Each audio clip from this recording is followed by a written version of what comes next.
कुन्देन्दु तुषार हारि धविला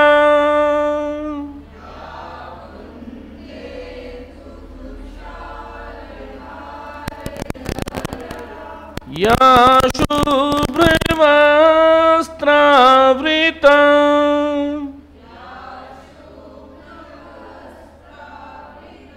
या वीणावरदण्डमण्डितकरा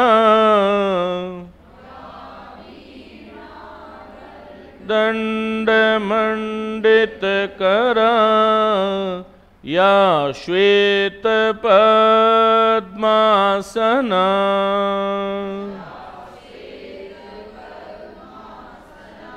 या ब्रह्माच्युत शंकर प्रभृतिभिः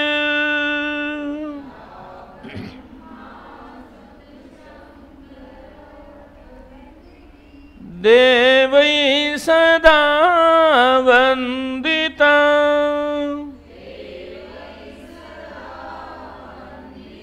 सा मां पातु सरस्वती भगवती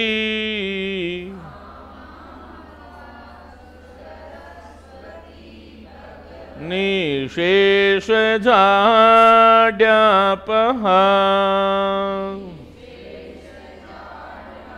निशेषजाड्यापहा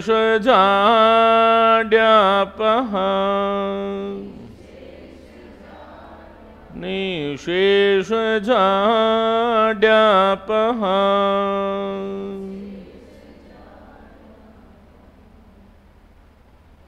आप सभी का हार्दिक स्वागत, अभिनंदन। हम लोग आज काव्यशास्त्र के संदर्भ में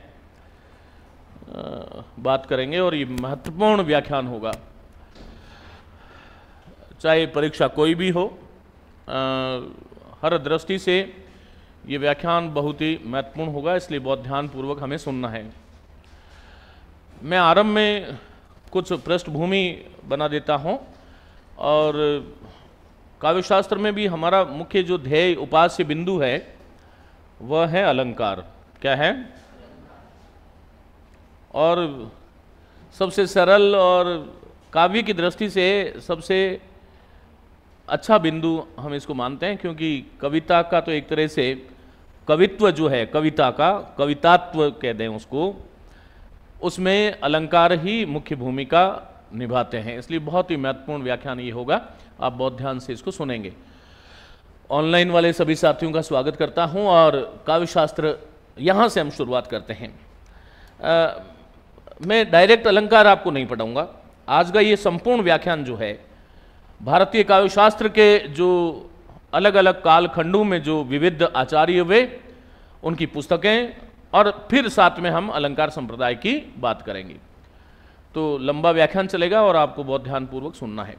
मैं यहां से शुरुआत करता हूं। यहां पर एक शब्द लिख रहा हूं, काव्यशास्त्र।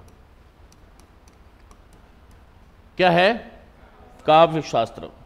इसमें मूलतः इस शब्द को हम देखते हैं तब काव्य का शास्त्र अर्थात षष्ठी तत्पुरुष हो गया।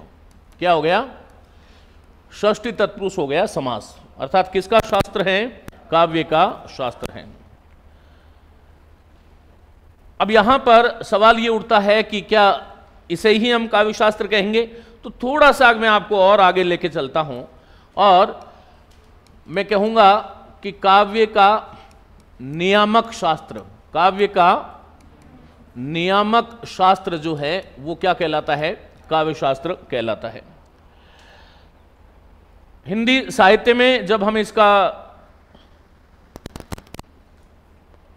स्वरूप देखते हैं तो दो तरह से हमारे सामने आता है, एक तो भारतीय काव्यशास्त्र और दूसरा पाश्चात्य काव्यशास्त्र। मैं आपको ये विश्वास दिलाता हूं, कोई अहंकार नहीं, जो कुछ मैं बोलूंगा मां सरस्वती की कृपा से उसके बाहर यदि कोई प्रश्न आए तो उसकी जिम्मेदारी मैं ले रहा हूं। ये काव्यशास्त्र की बात कर रहा हूं मैं। आपका काम यह है कि जो कुछ भी सामग्री मैं आपको दूं उसको आपको बहुत ध्यान से पढ़ना है, समझना है और सोचना है। यहां से हम लोग शुरुआत करें उससे पहले एक शब्द तो है कवि और एक शब्द है काव्य। इसको साथ साथ में थोड़ी सी भूमिका है, इसको आप लोग लिख लीजिएगा, ऑनलाइन वाले भी लिख लें और सभी साथी लिख लें। अब ये कवि क्या है? ये एक विशेषणवाचक शब्द है जिसको आगे चल करके हमारे व्याकरणाचार्यों ने और हमारी परंपराओं ने जातिवाचक संज्ञा में तब्दील कर दिया। वस्तुतः ये कवि हैं, मनीषी हैं, ऋषि हैं, आचार्य हैं, उपाध्याय है, गुरु है, शिक्षक है, ये सारी की सारी एक तरह से उपाधियां हैं। और उपाधियां होने के कारण यह जो शब्द है वह विशेषण का काम करता है। इस सृष्टि में यदि कवि नहीं होता और कवि अपनी उज्जवल मेधा से शब्दों का प्रणयन नहीं करता तो ये बात बिल्कुल साफ है कि हम मानव समुदाय कहलाने के योग्य भी नहीं होते। जब दंडी ने लिखा कि इदम अंधनतम कृतस्नम जायेत भुवन त्रयम यदि शब्दाव्यम ज्योतिर आ संसारम न दीपेत, कि हजारों सूर्य मिलकर के भी यदि ये शब्द रूपी ज्योति प्रकाशित नहीं हुई होती तो हजारों सूर्य मिलकर के भी इस सृष्टि में सर्वत्र अंधकार ही रहता। लेकिन उस शब्द की शक्ति को यथार्थ रूप में पहचान करके समाज के सामने रखना और मनुष्य समाज समुदाय के सम्मुख रखने का जो काम करता है वो कौन है? कवि है। मैं इस कवि नामक तत्व पर 1 घंटा भाषण दे सकता हूं, लेकिन चूंकि ये व्याख्यान परीक्षाओं की दृष्टि से है इसलिए मैं वापस अपने आप को संवरित करता हूं। इतना ही कहूंगा, जो सामान्य मनुष्यों से उच्च धरातल पर स्थित हो। कौन सा धरातल? बौद्धिक। क्या है? जो सामान्य मनुष्यों से उच्च धरातल, बौद्धिक धरातल पर स्थित हो वो क्या है? कवि है। अब इस कवि शब्द को यदि हम देखें तो ये कवि जो शब्द है वो कु धातु है। कौन सी धातु है? और उसमें ई प्रत्यय है। कौन सा है? ई प्रत्यय है। फिर क में जो ऊ था उसका ओ हो जाता है और ओ का औ होकर के कवि शब्द बनता है। तो ये कु का मतलब क्या है? हम कहते हैं ना कूजन करना। क्या करना? कूजन। कूजन बुरा है जो जन वो वाला नहीं, कुंजन जिसको है ना, लता कुंज शब्द सुना होगा। अर्थात ये गूंजने के अर्थ में आता है, जो शब्दों को अपनी हृदय की अभिव्यक्ति के माध्यम से बौद्धिकता के साथ में जो हमारे सम्मुख प्रस्तुत करता है वो कवि है इस दृष्टि से। और इसलिए इसकी 2 परिभाषाएं आती है कि कौति इति कवि, इति कवि, एक तो यह है, और दूसरी है कि कवयति व कवते इति कवि। इसका सार क्या है? कौति इति कवि अर्थात जो शब्द करता है, जो ये शब्द तो मैं भी कर रहा हूं तो मैं कवि हूं क्या? नहीं। तो जो विशिष्ट शब्द करता है वो क्या है? कवि है। और कवयति जो शब्दों को कहता है, वो शब्द जो दुनिया में नहीं है या दुनिया उसका सही अर्थ नहीं जानती, उन शब्दों को हमारे मानव समुदाय के सामने जो रखता है वो कौन है? कवि। अब ये काव्य क्या है? फिर तब कहते हैं कि कवे कर्म काव्यम। बोलो क्या है? कवे कर्म काव्यम।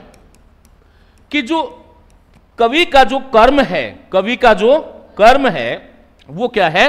काव्य है। इसका मतलब काव्य कर्म हो गया किसका? कवि का। अब ये काव्य शब्द बड़ा व्यापक है। हम काव्य के ही अर्थ में साहित्य शब्द का उपयोग करते हैं। इस काव्य में तो ये खंड काव्य भी है, गद्य काव्य भी काव्य होता है। लेकिन क्योंकि शास्त्र जो काव्य शास्त्र जो है ये पारिभाषिक होकर के वस्तुतः कविता खंड से ज्यादा जुड़ जाता है। किससे? वैसे तो सब में ही है, गद्य में भी तो काव्य है, लेकिन ये कविता खंड जो है उससे ज्यादा जुड़ जाता है। ये हमें ध्यान रखना है। तो कवि शब्द कैसे बना? कु और ई से।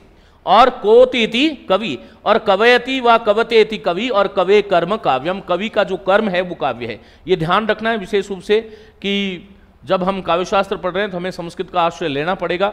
हमने हर प्रश्न पत्र का अनुशीलन किया है। 8-10 प्रश्न जो संस्कृत माध्यम से पूछे जाते हैं, चाहे वो परिभाषाएं हो चाहे कुछ भी हो, इसलिए बहुत ध्यान से आपको पढ़ना है। अब यहां पर हमारा जो है ऋषि कहता है कि कवि करोति काव्यानि, कवि करोति काव्यानि रसम जानन्ति पंडिताः। रसम जानन्ति पंडिताः। इस लाइन को बोलो तो, कवि करोति काव्यानि रसम जानाति। भाई हमने कहा कि जो शब्द का विधान करे, जो शब्द का विधान करे, शब्द का विधान करे वह कवि है। जो शब्द का विधान करे वह कवि है, वह कवि है। और फिर कहते हैं कि उस कवि का जो कर्म है शब्द रूपी विधान का, वो काव्य है। तब हमारा कवि कहता है कि कवि करोति काव्यानि, बोलो, रसम जानन्ति पंडिताः। कवि क्या करता है? काव्य का प्रणयन करता है, लेकिन उस काव्य का जो रस है वो कौन जानते हैं? पंडित। पंडित यहां जाति नहीं है, मानी विशिष्ट बुद्धि संपन्न लोग। क्या है? विशिष्ट बुद्धि संपन्न लोग, विशिष्ट बौद्धिक क्षमता से युक्त लोग, ये पंडित है। बौद्धिक क्षमता युक्त जन जो है वो पंडित है। कवि करोति काव्यानि रसम जानन्ति पंडिता। इसके लिए एक शब्द और आ सकता है कि ये पंडित कौन है? कि जो सहृदय है। कौन है जो?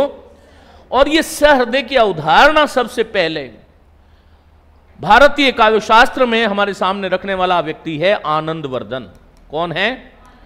ये जो चीजें मैं बता रहा हूं अनुभूत चीजें हैं, इसको बहुत अच्छे से आप सीखोगे तो आप कॉलेज लेक्चरर तक कहीं अटक जाओ मुझे बता देना, चाहे नेट हो, कॉलेज लेक्चर हो, चाहे टीजीटी, पीजीटी, जीआईसी प्रवक्ता, कोई भी एग्जाम हो। ये सहृदय की अवधारणा भारतीय काव्य में कहां से आई? आनंदवर्धन से। कहां से आई? आपने एक बात सुनी होगी, नरत्वम दुर्लभम लोके। सुना है कि इस संसार में नरत्व अर्थात मनुष्य का जन्म होना दुर्लभ है। नरत्वम दुर्लभम लोके विद्या तत्र सुदुर्लभः। और विद्या जो है वहां पर अत्यंत ही सुदुर्लभ है। कवित्वम दुर्लभम तत्र, और कवित्व तो और भी दुर्लभ है। शक्ति तत्र सुदुर्लभः, और फिर कवित्व शक्ति युक्त होना यह और भी दुर्लभ है। मानी मनुष्य जन्म मिल जाए तो विद्या की प्राप्ति होना बहुत दुर्लभ है। और मनुष्य जन्म भी है, विद्या की प्राप्ति भी है, लेकिन जैसे मेरे पास मनुष्य जन्म भी है, विद्या की प्राप्ति है, लेकिन कवित्व शक्ति नहीं है। क्या नहीं है? यह बात बिल्कुल साफ है कि कवित्व शक्ति मुझ में तो नहीं है। तो वो कवित्व शक्ति मिल जाए तो वो बहुत बड़ी दुर्लभ बात होती है। इसलिए यहां पर हमने दो चीजों को पढ़ा, एक तो कवि और एक क्या पढ़ा? काव्य को। अब यहां पर काव्य क्या हुआ? बताओ क्या हुआ? काव्य आपसे मैं पूछ रहा हूं एक लाइन में, कवि का कर्म। और कवि कौन हुआ? जो शब्द का विधान करे, जो शब्द का विधान करे। और क्या बताया? कवि करोति काव्यानि रसम जानन्ति पंडिता। कवि काव्य को करता है अर्थात कर्म है उसका, और उसका रस जो है, उसका आनंद जो है वो कौन जानता है? पंडित अर्थात सहृदय या विशिष्ट बौद्धिक क्षमता से युक्त जो जन है वो उसका रस को जानते हैं। फिर ये काव्य के साथ में एक शब्द और आया, शास्त्र। क्या है? तो ये शास्त्र क्या है? शास्त्र क्या चीज होती है? तब कहा गया कि शंसनात इति शास्त्रम। शंसनात इति शास्त्रम, बोलो तो। शास्त्रम, ये व्युत्पत्ति है इसकी कि भाई शंसनात का मतलब क्या हुआ? अर्थात जो किसी भी कार्य पद्धति का या कार्य विधान में प्रवृत्त कराने वाला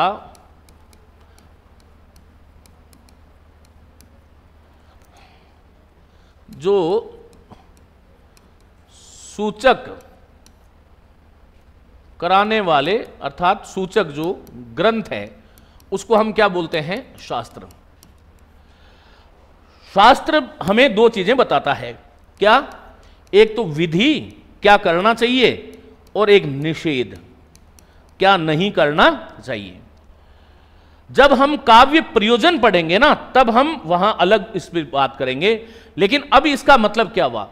काव्य तो हो गया कवि का कर्म, लेकिन उस कवि के कर्म रूपी काव्य के लिए जो मार्गदर्शिका बनाने का काम करता है, किसका?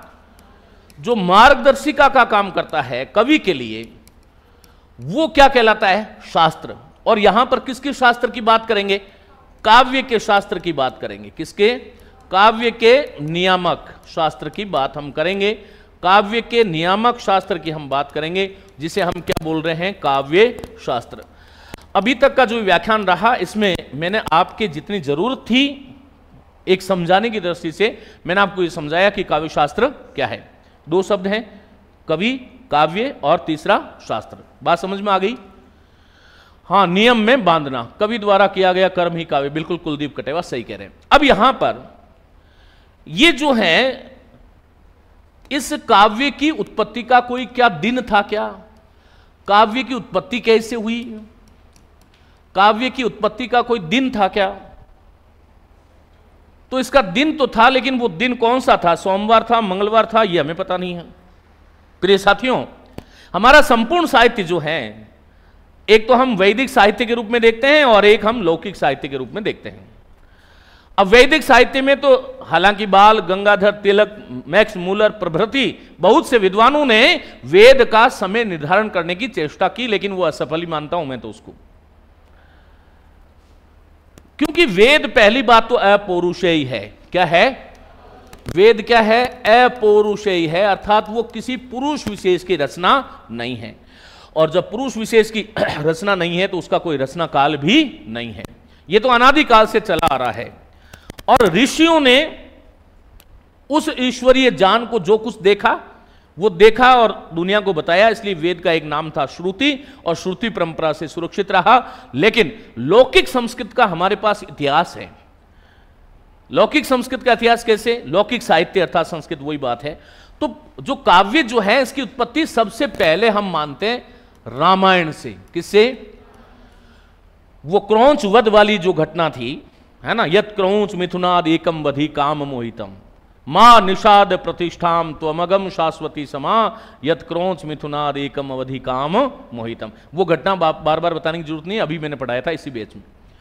तो रामायण जो है वो आदि काव्य है, महाकाव्य है। वाल्मीकि आदि महाकवि हैं और आदि छंद जो है अनुष्टुप है, और पहला श्लोक जो है वो महानिषाद प्रतिष्ठाम त्वमगम है। और हिंदी की दृष्टि से हम बात करें तो हम सरहपा को सरहपाद जो सिद्ध है उसको हम जो है वो प्रथम कवि सार्वभौम दृष्टि से स्वीकार करते हैं, जहां पर सब लोग एक मत है।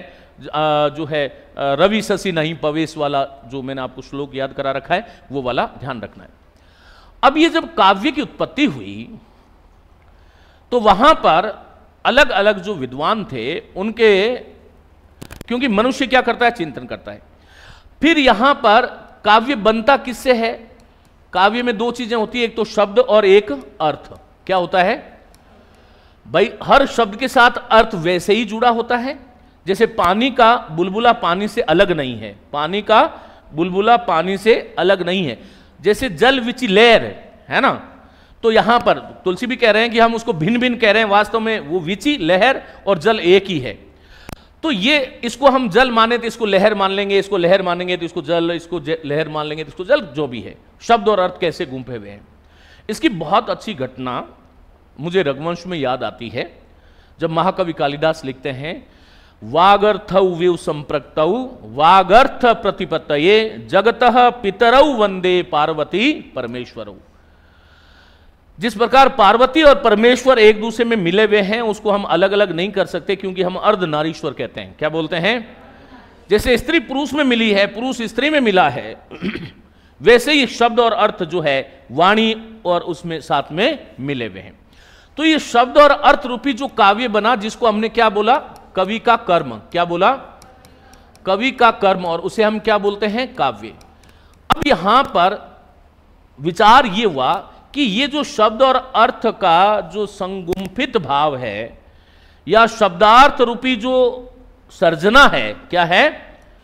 शब्दार्थ रूपी सर्जना। शब्दार्थ रूपी सर्जना जिसे हम क्या बोलते हैं? काव्य। जिसे हम काव्य कहते हैं। शब्दार्थ रूपी सर्जना जिसे हम काव्य कहते हैं, उस काव्य का प्राण तत्व क्या होगा? प्राण तत्व का मतलब है आत्म तत्व। आत्म तत्व, या यूं कह सकता हूं कि मूलभूत तत्व।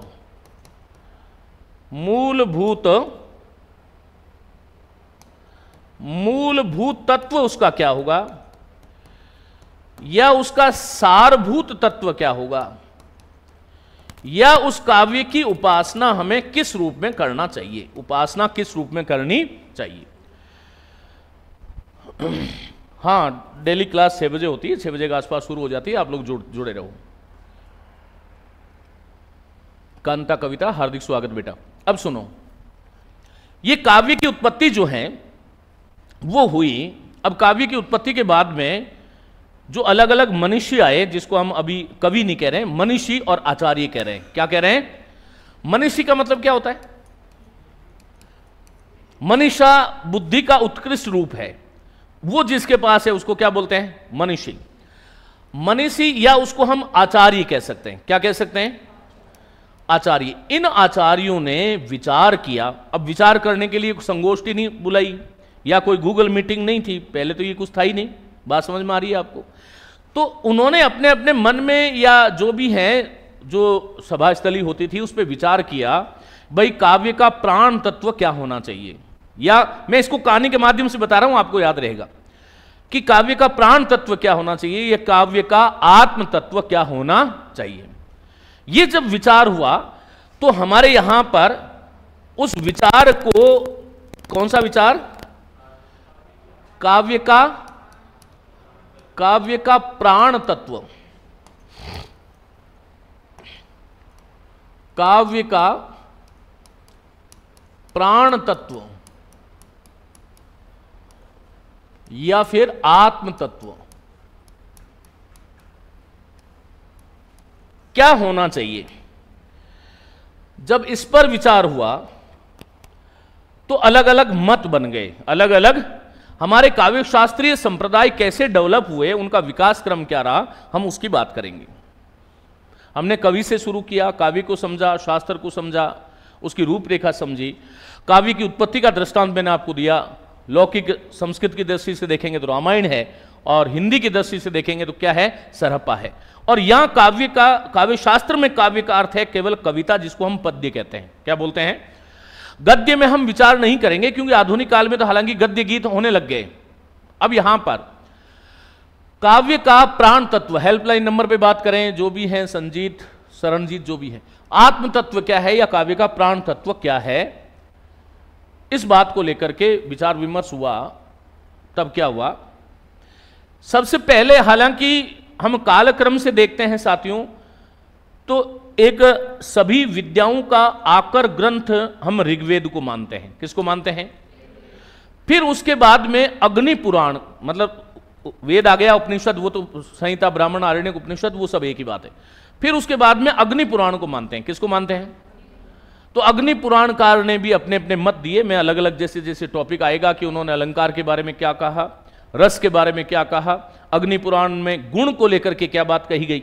लेकिन सबसे पहले एक व्यवस्थित आचार्य हुए, उनका नाम था भरत मुनि। क्या नाम था? भरत मुनि। तो यहां पर अब हम इस पे काव्य के प्राण तत्व पर विचार करते करते ये काव्य संप्रदाय बने। संप्रदाय कब बनता है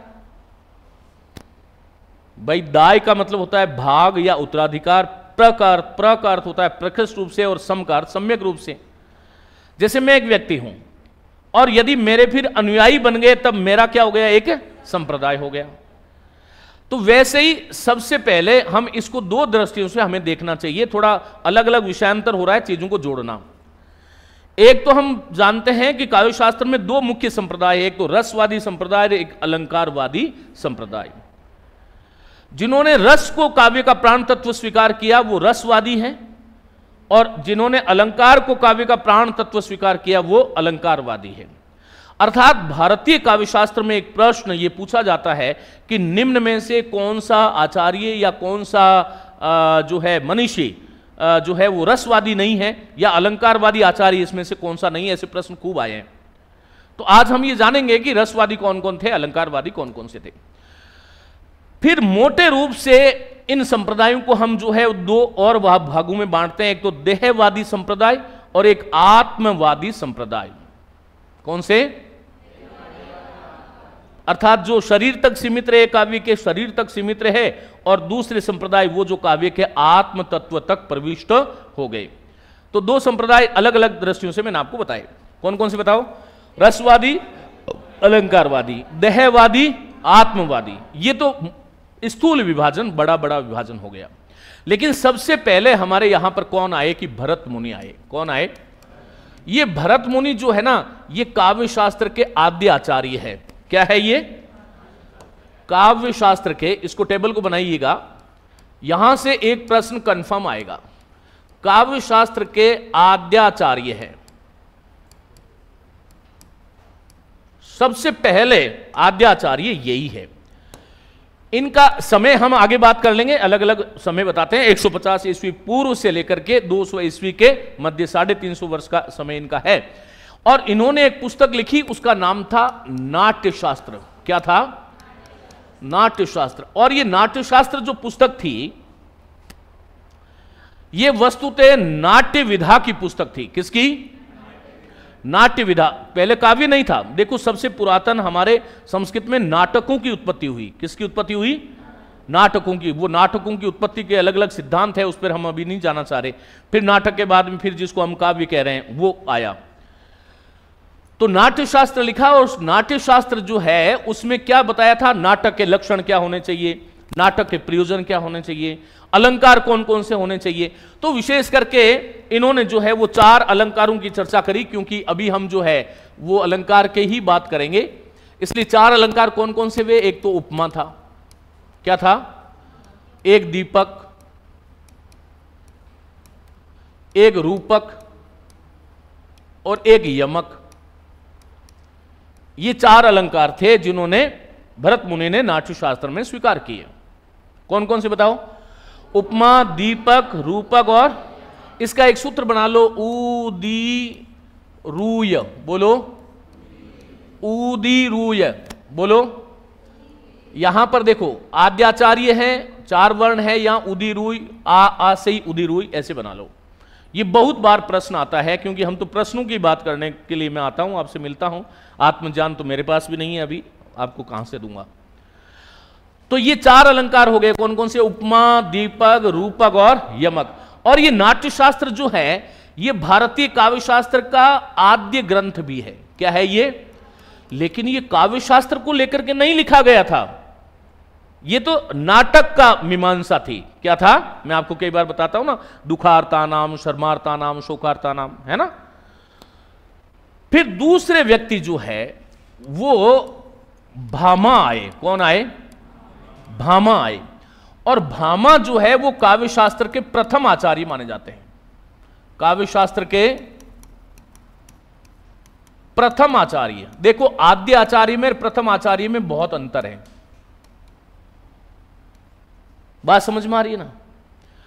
और इन्होंने एक पुस्तक लिखी, उसका नाम था काव्यालंकार। क्या नाम था? और जैसे भरत मुनि ने यह कहा कि काव्य का प्राण तत्व क्या है? रस है। क्या है?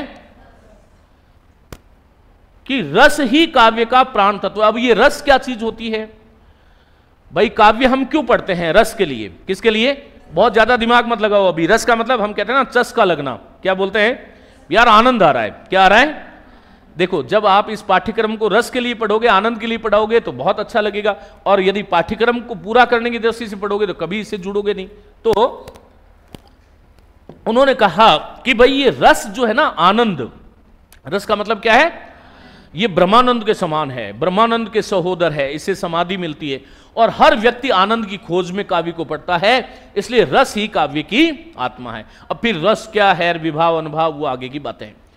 फिर भामा ने कहा यार नहीं नहीं नहीं नहीं, रस नहीं है काव्य का, अलंकार आत्म तत्व ये है अलंकार। कौन है? कि भाई ये प्राण तत्व जो है वो रस नहीं है, अलंकार ही काव्य का प्राण तत्व है। और ये 6वीं शताब्दी में आए। कब आए? अर्थात ये ईसा पूर्व 2री शताब्दी, 800 वर्षों बाद में एक आचार्य आए जिन्होंने काव्य को लेकर के बात करी। हालांकि सबसे पहले अलंकार शब्द का प्रयोग ऋग्वेद में मिलता है अरंकृति के रूप में। किसके रूप में? अलंकृति नहीं, अरंकृति। किसके रूप में? और वो अरंकृति ही उपनिषद काल में आकर के अलंकृति बन गया। ये तो हो गई ऋग्वेद की बात। सबसे पहले तो ऋग्वेद में बात समझ में आई। फिर उसके बाद में अलंकार का विवेचन कहां मिलता है, तो यहां विद्वानों में मतभेद है। कुछ लोग कहते हैं कि अग्नि पुराण का समय पहले है, इसलिए अग्नि पुराण में जो है वो अलंकार शब्द का प्रयोग हुआ है। और उन्होंने कहा भी है कि अलंकार रहिता विद्वैव सरस्वती। अग्नि पुराणकार क्या बोलते हैं कि अलंकार से रहित जो वाणी, सरस्वती अर्थात वाणी, वो सरस्वती मां नहीं, सरस्वती अर्थात वाणी जो है वो विधवा इव, विधवा स्त्री के समान है। लेकिन फिर कुछ आचार्य हैं वो ये कहते हैं कि भरत मुनि ने ही 4 अलंकारों का सबसे पहले प्रयोग किया और सबसे पहला नाट्य शास्त्र में ही अलंकार शब्द का प्रयोग हुआ।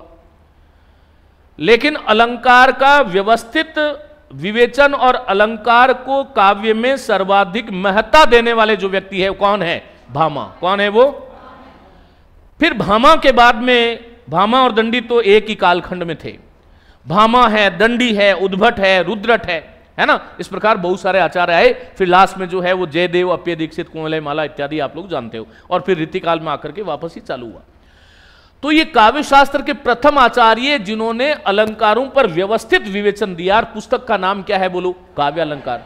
याद रखिएगा, रुद्रट की पुस्तक का नाम भी काव्य अलंकार है, उद्भट की पुस्तक का नाम भी काव्य अलंकार है, वामन की पुस्तक का नाम काव्य अलंकार सूत्रवृत्ति है। क्या नाम है? काव्य अलंकार सूत्रवृत्ति है। तो उन्होंने काव्य अलंकार पुस्तक लिख करके अलंकारों का सर्वाधिक व्यवस्थित विवेचन किया। और वो ये कहते हैं कि वक्रोक्ति ही सभी अलंकारों का मूल है। ये प्रश्न आता है, वक्रोक्ति ही अलंकारों का मूल है, सभी अलंकार जो है वो वक्रोक्ति हैं। ये कहते हैं कि न कांतम अपि निर्भूषम विभाति वनिता मुखम। कोई नहीं, आगे लिखा दूंगा, डरो मत। मतलब कांतम, सुंदर होते हुए भी वनिता का मुख जो है निर्भूषम, बिना अलंकारों के शोभा नहीं देता। वैसे ही बिना अलंकारों का प्रयोग हुआ काव्य काव्य नहीं होता, वह केवल वार्ता मात्र होता है। और ये वार्ता मात्र होता है, ये प्रश्न आता है भाई किसने अलंकारों से रहित काव्य को काव्य की संज्ञा ही नहीं दी, केवल वार्ता मात्र माना? तो वार्ता मात्र किसने माना? भामा। और इसने इन्होंने वक्रोक्ति को ही सभी अलंकारों का मूल माना। किसके अनुसार? फिर दंडी के अनुसार, दंडी कहते हैं कि अतिशयोक्ति ही सभी अलंकारों का मूल है। और रुयक और सार्वभौम दृष्टि से कहते हैं कि उपमा ही सभी अर्थालंकारों का मूल है। फिर शब्द अलंकार उससे बाहर चले जाते हैं। खैर, ये आगे के विवेचन होंगे जो हम करते रहेंगे। अभी तक ये बातें समझ में आ रही है? फिर यहां पर तीसरा आचार्य हमारे सामने आया और भामा के बाद में रीति संप्रदाय। कौन आया? ओहो, क्या लिख रहा हूं, वामन आए। कौन आए? वामन आए। और वामन ने सर्वाधिक महत्व दिया गुणों को। किसको दिया? सर्वाधिक महत्व गुणों को दिया। किसको? काव्य गुण जो है ना, अरे प्रसाद, माधुर्य, ओज, इन गुणों को सर्वाधिक महत्व देने वाले आचार्य कौन थे? वामन। और गुणों की संख्या में सर्वाधिक वृद्धि करने वाले कौन थे? भोजराज। भोजराज की पुस्तक का नाम था सरस्वती कंठाभरण और वामन की पुस्तक का नाम था, बोलो क्या था? काव्यालंकार, काव्यालंकार सूत्रवृत्ति। क्या नाम था? काव्यालंकार सूत्रवृत्ति। बात समझ में आई? और इन्होंने फिर जो है वो अलग अलग अलंकारों का जो है, कई अलंकारों का, शब्दालंकार, अर्थालंकारों का जो है वो वर्णन किया। और इन्होंने कहा कि ये काव्य का जो प्राण तत्व है वो रस नहीं है, अलंकार नहीं है, क्या है? रीति, गौड़ी, वैदर्भी और पांचाली, यही काव्य का प्राण तत्व है। अर्थात रीतिर आत्मा काव्यस्य, इसका सूत्र क्या है? रीतिर आत्मा काव्यस्य, रीति ही काव्य की आत्मा है। यह बात हो गई। फिर उसके बाद में चौथे आचार्य हमारे सामने फिर आए और वो कौन आए? आनंदवर्धन। कौन आए? आनंदवर्धन ने कहा सब छोड़ो, रस काव्य का प्राण तत्व नहीं है, अलंकार नहीं है, रीति भी नहीं है, तो क्या है कि ध्वनि काव्य क्या प्राण तत्व है। अब ये ध्वनि क्या है? ध्वनि क्या है? ये पूरी शब्द शक्तियों पर आश्रित होती है। किस पर? यो अर्थः सहृदय श्लाघ्यम काव्यात्म इति व्यवस्थितः सह ध्वनि। भाई जो काव्य जो है काव्य की आत्मा के रूप में व्यवस्थित है और जो सहृदयों को आनंदित करने वाला जो तत्व है वो क्या है? ध्वनि है। और ये आनंदवर्धन जो है इन्होंने जो पुस्तक लिखी उसका नाम था ध्वन्यालोक। क्या नाम था? ध्वन्यालोक। ध्वन्यालोक। अच्छा, ध्वन्यालोक लोचन टीका किसकी है? किसकी है? अभिनव गुप्त की। किसकी? हाँ, तो ध्वन्यालोक। और इन्होंने क्या कहा बताओ कोई? ध्वनिरात्मा काव्यस्य। क्या बोला? ध्वनिरात्मा काव्यस्य, कि ध्वनि ही काव्य की आत्मा है। फिर उसके बाद में आनंदवर्धन के बाद में एक सज्जन और आए और वो आए कुंतक। कौन आए? कुंतक आए। और कुंतक की पुस्तक का नाम है वक्रोक्ति जीवितम। क्या नाम है? वक्रोक्ति जीवितम।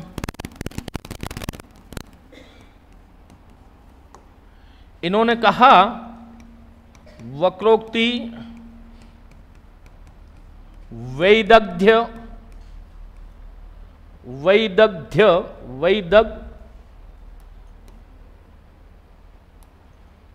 वैदग्ध्य भंगी भणितिरुच्यते भणितिरिति उच्यते,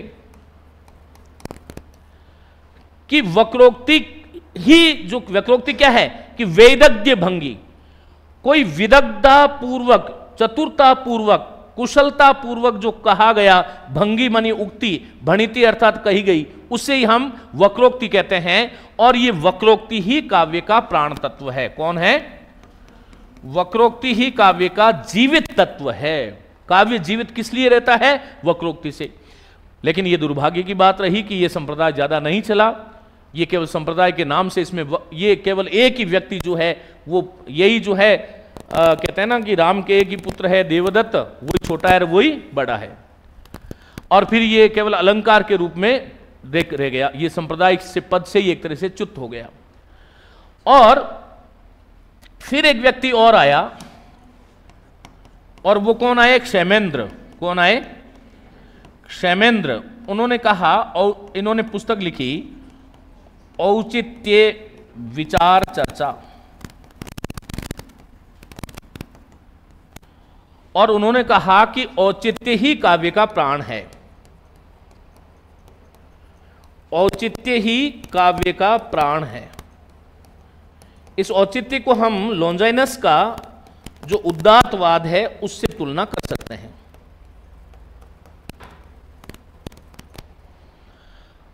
और इन्होंने कहा कि औचित्य ही काव्य का प्राण तत्व है।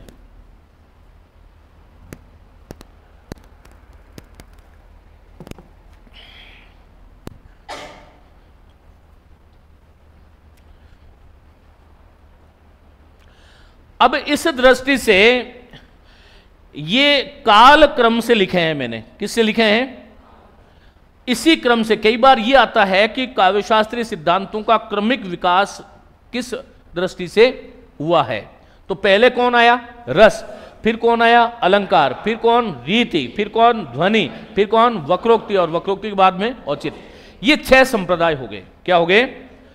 6 संप्रदाय हो गए। अब ये 6 संप्रदायों में हमारा जो विवेच्य विषय है वो कौन सा है? अलंकार संप्रदाय। लेकिन अब मैंने आपको ये कहा था कि ये जो 6 संप्रदाय है, इन 6 संप्रदायों को हम 2 दृष्टियों से और भी विभाजित कर सकते हैं।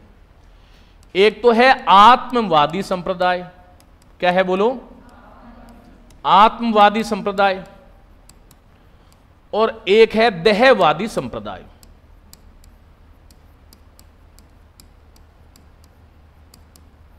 यह आत्मवादी संप्रदाय रसवादी कहलाएगा और देहवादी अलंकारवादी संप्रदाय कहलाएगा।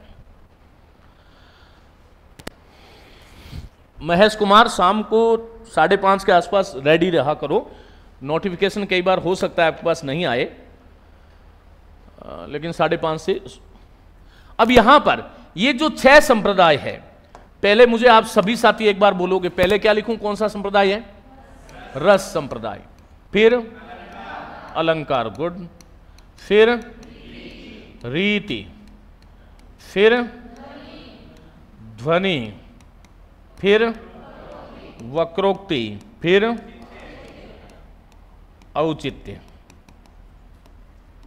अब ये प्रश्न कैसे आता है? प्रश्न ऐसे आता है कि निम्न में से कौन सा रसवादी संप्रदाय नहीं है और निम्न में से कौन सा देहवादी संप्रदाय है अथवा नहीं है। कर लोगे? अब बताऊं कैसे। आत्मवादी संप्रदाय जो है ना, वो कौन कौन से हैं?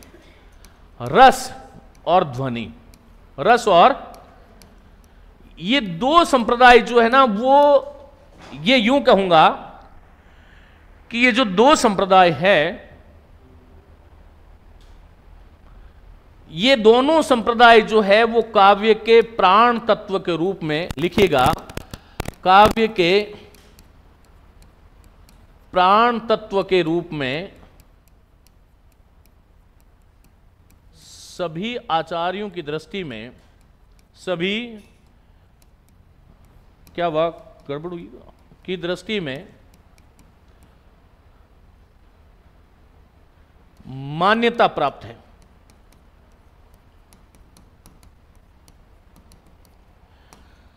सबसे ज्यादा विवेचन जो है वो कौन से संप्रदाय का हुआ? रस का।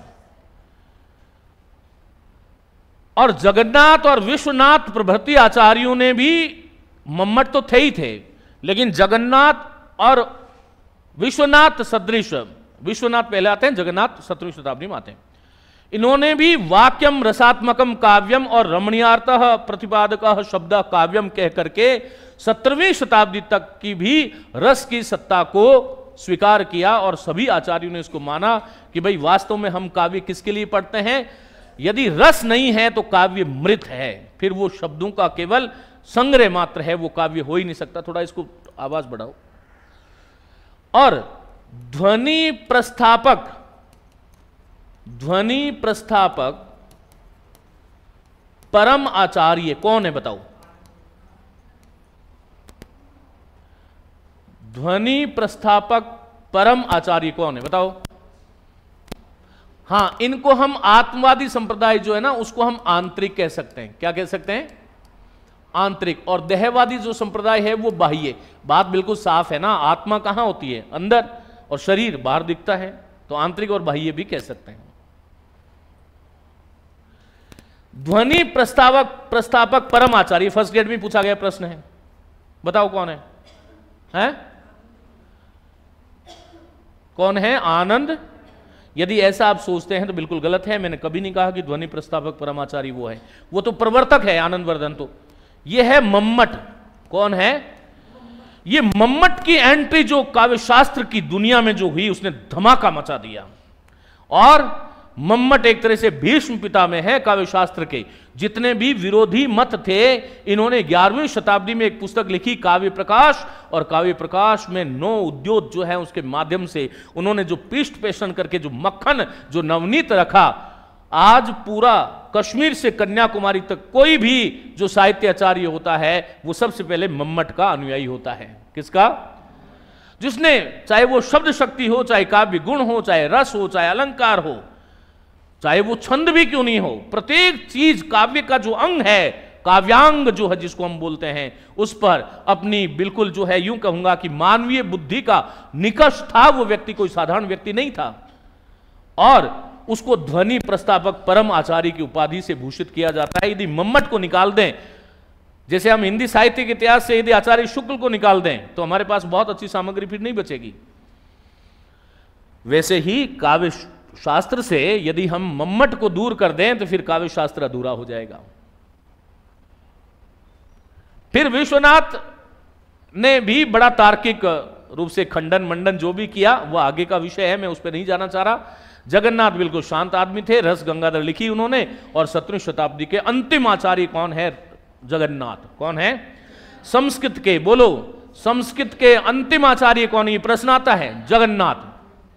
पुस्तक का नाम क्या है? रस गंगाधर। क्या कहा उन्होंने? रमणीयार्थ प्रतिपादक शब्द काव्यम। जो रमणीय अर्थ का प्रतिपादक करने वाला शब्द है वही काव्य है। रमणीय अर्थ कहां से आएगा? अरे रमणीय हमारा मन किसमें रमता है? जब आनंद में होते हैं।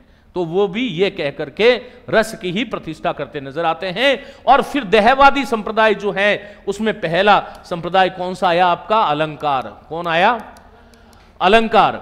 अलंकार क्यों देहवादी है? प्रिय मित्रों, भामा ने तो यह स्वीकार किया था कि अलंकार ही काव्य की आत्मा है।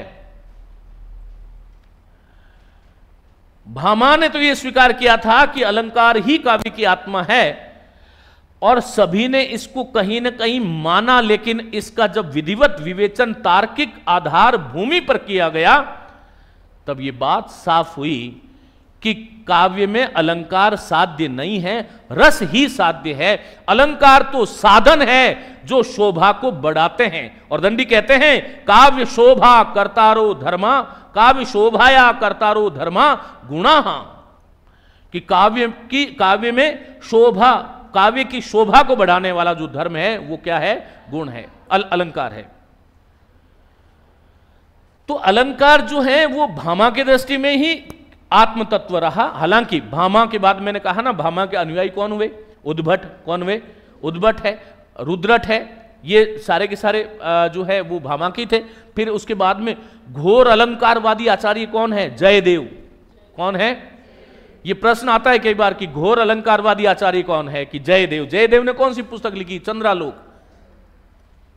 वो कहते हैं कि जो अलंकार रहित काव्य की कल्पना करते हैं, जो अलंकार रहित काव्य की कल्पना करते हैं, उनको मैं ये पूछना चाहता हूं कि अग्नि को फिर वो शीतल क्यों नहीं मान लेते? अनुष्णम अनलंकृति असौ न मन्यते कस्माद अनुष्णम अनलंकृति काव्यम। कि वो फिर जो है वो अग्नि को शीतल क्यों नहीं मान लेते? एक व्यक्ति और आता है, रुयक। कौन है? और जयदेव तो है ही है। एक केशव मिश्र, एक केशवदास अलग है। केशव मिश्र क्या है? केशव मिश्र जो वैसे तो न्यायिक थे, वो न्याय दर्शन के थे। एक केशवदास फिर ये रीतिकाल में फिर आकर के केशवदास ने घोषणा ही कर दी थी कि यद्यपि सुजाति सुलचनी सुबरन सरस सुवृत्त भूषण बिनु न विराजई कविता बनिता मित। तो ये अलंकार। फिर कौन सा? रीति। रीति तो केवल जो है वो बाहरी काव्यांग तक ही सीमित है, अलंकार का विवेचन ज्यादा हुआ। फिर कौन आया? आपका वक्रोक्ति। वक्रोक्ति भी केवल अलंकार तक सीमित हो गया, वक्रोक्ति भी केवल अलंकार बन गया। और चौथा कौन हो गया? औचित्य। औचित्य पर सबसे कम विचार विमर्श हुआ है।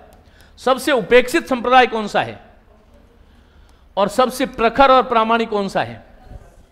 और आत्मवादी संप्रदायों में सबसे महत्वपूर्ण रस है, और देहवादी संप्रदायों में सबसे महत्वपूर्ण अलंकार है। तो यहां तक की कहानी समझ में आ गई तो हाथ खड़े कर दो कि हां हो गई। आ गई है क्या? कर सकते हो। अब हमारा विवेच्य विषय जो है वो है अलंकार। क्या है? तो हम अलंकार की बात करते हैं। लिख लिया ये अलंकार। ये अलंकार जो शब्द है ना, इसका मोटे रूप से विभाजन करूं तो इसमें एक शब्द तो है अलम। क्या है? बोलो। अलम। और एक है कार। अच्छा, साहित्यकार किसको बोलते हैं? बताओ। साहित्यकार, साहित्य की रचना करने वाला। स्वर्णकार, स्वर्ण बनाने वाला। लोहकार। तो अलम जो शब्द है ना, इस अलम का अर्थ क्या है कि अलम जो है ना उसको कहते हैं आभूषण। क्या बोलते हैं? आभूषण कहते हैं, गहना कहते हैं, श्रृंगार कहते हैं, सजावट कहते हैं। और एक संस्कृत में अलम का अव्यय है पर्याप्त, बस रहने दो। अलम विवादेन। क्या बोलते हैं? बस बस रहने दो, है ना। अलम भोजनम, अब भोजन की आवश्यकता नहीं है, पर्याप्त है। और कार का अर्थ हो गया करने वाला। क्या हो गया? करने वाला। चूंकि अलंकार यहां पारिभाषिक हो गया, क्या हो गया? डिफाइंड वर्ड हो गया, योग रूढ़ बन गया। क्या बन गया? इसलिए काव्य की दृष्टि में हम किसको बोलेंगे? बोलो। ऐसा उपादान या ऐसा काव्यांग या ऐसा साधन जो काव्य को आभूषित करता हो, काव्य को गहना पहना देता हो, श्रृंगार कर देता हो, काव्य की सजावट कर देता हो, या पर्याप्त रूप से उस काव्य को सहृदय के लिए, सहृदय व्यक्ति के लिए ग्रहणीय बना देता हो, वह क्या है? बोलो, अलंकार है। क्या है? यह एक बड़ी परिभाषा की बात हो गई। तो यहां पर अलंकार जो शब्द है, इस अलंकार का जो शाब्दिक अर्थ हुआ, शाब्दिक का अर्थ जो है वो क्या है? शोभा बढ़ाने वाला। क्या है? बोलो। एक महत्वपूर्ण चीज जो मैं बार बार आपको कह रहा हूं, जो बार बार प्रश्न आता है और विद्यार्थी वहां पर पता नहीं कौन सी उसमें जदोजहद में रहता है और उसको गलत करके आता है और फिर घर आकर के बोलता है, ओ लो। बोलो, अलंकार काव्य में शोभा को उत्पन्न करते हैं। सही है क्या? तो क्यों बोल रहे हो फिर? अलंकार काव्य की शोभावर्धक तत्व है। क्या है ये शोभा आधायक है। क्या है? शोभा का आधान करने वाला है। ये शोभा को शोभावर्धक तत्व है। क्या है? शोभावर्धक तत्व है। शोभा उत्पन्न नहीं करता, शोभा उत्पन्न नहीं करता। यह हो गया इसका शाब्दिक अर्थ। अब वह अलग बात है कि अलंकारों से होता क्या है। अलंकारों में बहुत पावर होता है। राजा जयसिंह को जब बिहारी कहते हैं, नहीं नहीं पराग, नहीं मधुर मधु, नहीं विकास यही काल, अन्योक्ति का सारा लेकर के पूरा जीवन बदल दिया।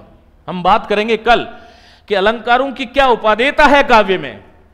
वो सादृश्य बताते हैं, वो साहचर्य बताते हैं, वो समानता बताते हैं। अलंकार किसी वस्तु को सुंदर बनाते हैं। क्या बनाते हैं?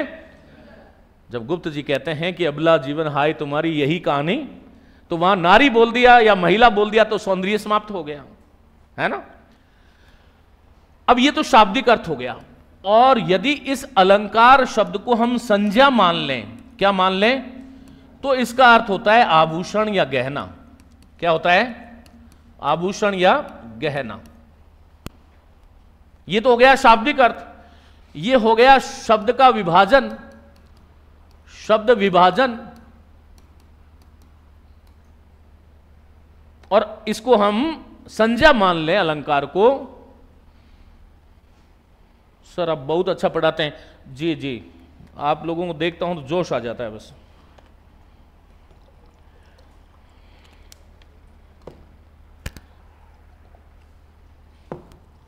तो संज्ञा का, जब अलंकार को हम संज्ञा स्वीकार करते हैं तब इसका अर्थ क्या है? आभूषण गहना। आभूषण या गहना।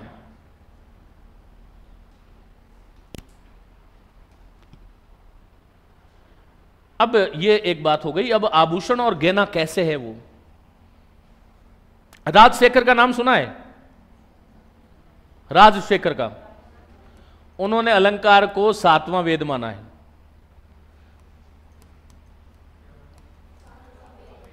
पुस्तक का नाम क्या है इनकी? काव्य मीमांसा। क्या है? और काव्य मीमांसा में क्या है? काव्य को पुरुष बना दिया। क्या बना दिया? जैसे पुरुष के हाथ, पांव, आंख, नाक, कान होते हैं, वैसे ही राजशेखर ने ये काम किया। बड़े इंटरेस्टिंग है, हमने तो पूरी किताब पढ़ी है सौभाग्य से उसकी। तो अब ये जो आभूषण और गहना है ना, ये है कैसे? तो हमारे भारतीय मनीषियों में, भारतीय आचार्यों ने ये जो कविता है ना, उस कविता को कामिनी कहा है। क्या बोला है? रूपक अलंकार है, कविता रूपी कामिनी। अभेद आरोप है कविता पर कामिनी का। हेलो हेलो, ध्यान से सुनना, आपकी क्लास शुरू हो गई है। कविता पर कामिनी का अभेद आरोपण है, अर्थात कविता ही कामिनी है, कामिनी ही कविता है। कैसे? हमारा मम्मट भी कहता है कि कवि का प्रयोजन क्या है काव्य का? तो कांता समितयो उपदेश युजे, तो वो पत्नी के समान मधुर मधुर उपदेश करता है। क्या करता है? या तो कविता किसी व्यक्ति को समझाती है, कविता नहीं समझाती है तो फिर कामिनी इधर से भी समझा देती है, उधर से भी समझा देती है। दोनों तरीका है, आप जो चाहो ले सकते हो, है ना। कविता भी सुंदर होती है और कामिनी भी सुंदर होती है। कविता पर शब्द और अर्थ के माध्यम से चारुत्व उत्पन्न करने की जो प्रक्रिया है उसको हम अलंकार कहते हैं, और कामिनी जो पहले से ही सुंदर है उसकी सुंदरता को, उसकी शोभा को और अधिक बढ़ाना है, क्योंकि उसमें शोभा उत्पन्न तो प्रकृति ने करी है। किसने करी है? लेकिन उसकी शोभा को बढ़ाने के लिए जो तत्व काम आता है वो क्या है? अलंकार, अर्थात आभूषण या गहना। उसको हम अलंकार बोलते हैं। अर्थात जिस प्रकार एक सुंदर स्त्री के शरीर पर यथोचित स्थान पर आभूषण से श्रृंगारित करके उसकी सुंदरता को और ज्यादा बढ़ा सकते हैं, उसी प्रकार कवि कविता रूपी कामिनी के शब्द और अर्थ के माध्यम से उसमें चारुत्व उत्पन्न करता है, उसमें सौंदर्य उत्पन्न करता है, उसमें सुंदरता का आधान करता है, और वो सुंदरता की आधायक जो सामग्री है उसको हम अलंकार कहते हैं। और इसके फिर दो भेद मुख्य हो जाते हैं, शब्दालंकार, अर्थालंकार, और एक तीसरा भेद गौण है जिसको हम उभया अलंकार बोलते हैं। जब शब्द के माध्यम से काव्य की सुंदरता बढ़ती है तो वो शब्दालंकार है, अर्थ के माध्यम से बढ़ती है तो वो अर्थालंकार है। शब्दालंकार में शब्द का परिवर्तन नहीं कर सकते, अर्थालंकार में शब्द का परिवर्तन कर सकते हैं। फिर हमने ये विचार किया कि शब्दालंकार कौन से होने चाहिए, कि अनुप्रास है, क्या है? अनुप्रास है। फिर कौन सा है? कि यमक है। फिर कौन सा है? श्लेष है। फिर कौन सा है? वक्रोक्ति। अब वक्रोक्ति उभयालंकार है, क्या है? बाकी सादृश्य मूलक जो अलंकार जितने भी उपमा, रूपक, दीपक और ये सारे जो हैं, उत्प्रेक्षा, दृष्टांत, विभावना, विरोधाभास, मानवीकरण, संदेह, भ्रांतिमान, जितने भी है वो किस में आएंगे? फिर अर्थालंकार में।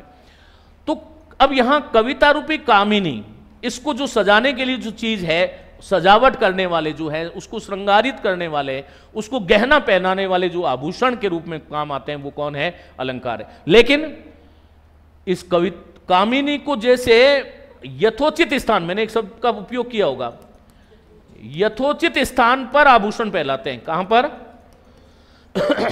स्थान पर। यदि हम उस कामिनी को किसी जो है आभूषण वाले की दुकान में ले जा करके और बिना जाने समझे जो कुछ भी डाल देंगे, उसकी सुंदरता बढ़ती है क्या? तो क्या होना चाहिए? सहजता। क्या होनी चाहिए? याद रखिएगा, कवि केशव को जब यह कहा गया, कठिन काव्य का प्रेत है, कवि केशव को जब यह कहा गया कि उनको कवित्व हृदय नहीं मिला, कवि केशव को कहा गया, केशव के बारे में शुक्ल जी लिखते हैं कि संस्कृत के माध्यम से वो जन सामान्य को आतंकित करना चाहते थे, उनको कवित्व हृदय नहीं मिला था। क्यों? क्योंकि उन्होंने अलंकार को साध्य मान लिया था, जबकि अब अलंकार तो केवल साधन है। तो ध्यान रखना, अलंकार क्या है? साधन है। किसका? शोभा बढ़ाने का। तो क्या नहीं है? साध्य नहीं है, क्योंकि उन्होंने तो कह दिया। अलंकार के स्वरूप को समझने के लिए हम वो बात करेंगे, लेकिन उससे पहले अब मैं आपको इसकी व्याकरण की तरफ लेकर के जाता हूं। यह अलंकार जो शब्द है, यह अलंकार जो शब्द है, उसमें उसकी व्युत्पत्तियां संस्कृत में दो प्रकार से बताई गई है।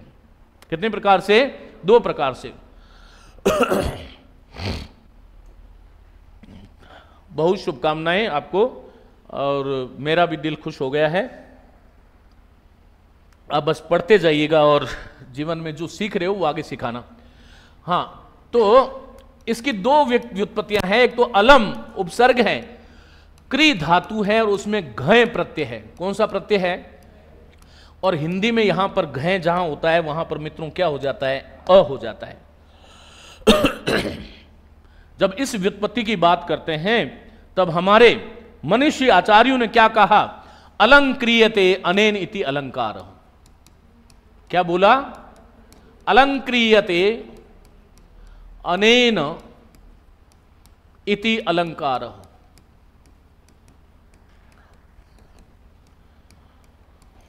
वो कहते हैं जिसके माध्यम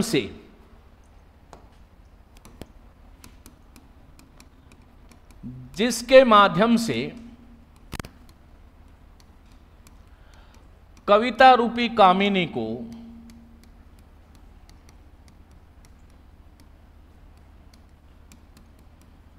अलंकृत किया जाता है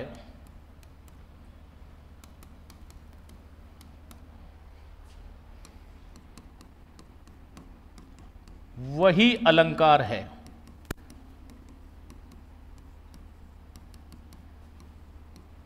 इस व्युत्पत्ति के अनुसार अलंकार काव्य की शोभा वृद्धि के उपादान अर्थात मूल सामग्री अथवा साधन हैं।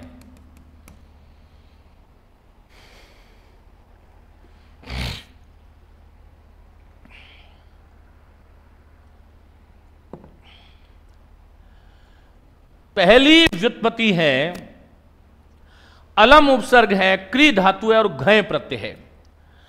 और यदि आपसे यह पूछ ले कि अलंक्रियते अनेन इति अलंकार, इस परिभाषा के अनुसार अलंकार क्या है, तो वो क्या है? उपादान या साधन है, साध्य नहीं है। अर्थात अलंकार वह है, बोलो, जिससे कविता रूपी कामिनी के शरीर की शोभा को बढ़ाया जा सकता है। इस दृष्टि से अलंकार काव्य की शोभा वृद्धि के उपादान अर्थात मूल कारण अथवा साधन है। बात समझ में आ गई? अब इसकी दूसरी व्युत्पत्ति एक और है, और वो क्या है? अलम उपसर्ग है, क्री धातु है, और संस्कृत में तो कितिन प्रत्यय होता है और हिंदी में ति प्रत्यय होता है। तब यहां पर कहते हैं अलंकृतिर अलंकार। क्या बोलते हैं? अलंकृति अलंकार, या फिर इसको कहते हैं अलंकरोति इति अलंकार। अलंकरोति इति अलंकार।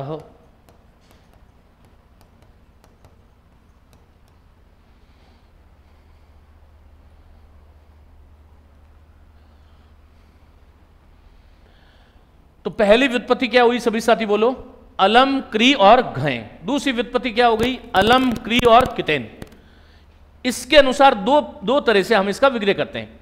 अलंकृति अलंकार, अलंकरोति इति अलंकार। यहां पर इस परिभाषा से अलंकरोति इति अलंकार, इस परिभाषा से ध्यान से सुनना, अलंकृति अलंकार इस परिभाषा से, और अलम उपसर्ग क्री धातु और हिंदी का ति और संस्कृत का कितेन प्रत्यय से अलंकार साधन नहीं है, अलंकार काव्य के कर्ता है। क्या है? कर्ता है। क्या नहीं है? साधन नहीं है। ये तो काव्य के कर्ता है। क्या है? काव्य के कर्ता है। कर्ता मतलब करने वाला, अर्थात काव्य का काव्यत्व जो है वो अलंकारों से है, मैं ये कह सकता हूं। हालांकि आचार्य मम्मट कहते हैं कि अनलंकृति पुनः क्वापि, वो आगे की बातें हैं, कभी आगे बताएंगे, लेकिन इसको अभी ऐसे ही समझो। अब इस आधार पर हम कह सकते हैं अलंकरणम अलंकार। बोलो, अलंकरणम अलंकार। ये सीधी सपाट बयानी हो गई कि अलंकरणम अर्थात जो अलंकृत करता है किसको? काव्य को, वही क्या है? अलंकार है।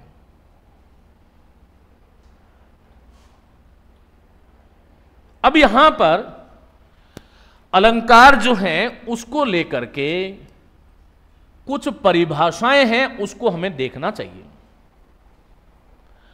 चूंकि अलंकार की विषय वस्तु आरंभ में संस्कृत साहित्य से जुड़ती है, चाहे छंद हो, चाहे अलंकार हो, चाहे शब्द शक्ति हो, कहां से जुड़ती है? संस्कृत से। इसलिए हमें संस्कृत वाले आचार्यों की परिभाषाओं का ध्यान देना चाहिए। तो सबसे पहले हम लेते हैं भामा को। किसको लेते हैं?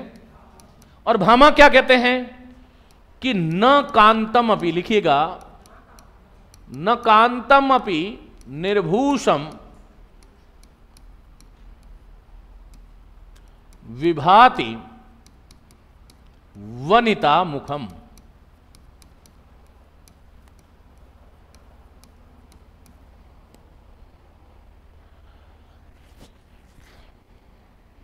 न कांतम अपि, बोलो इस परिभाषा को 5 बार बोलिएगा।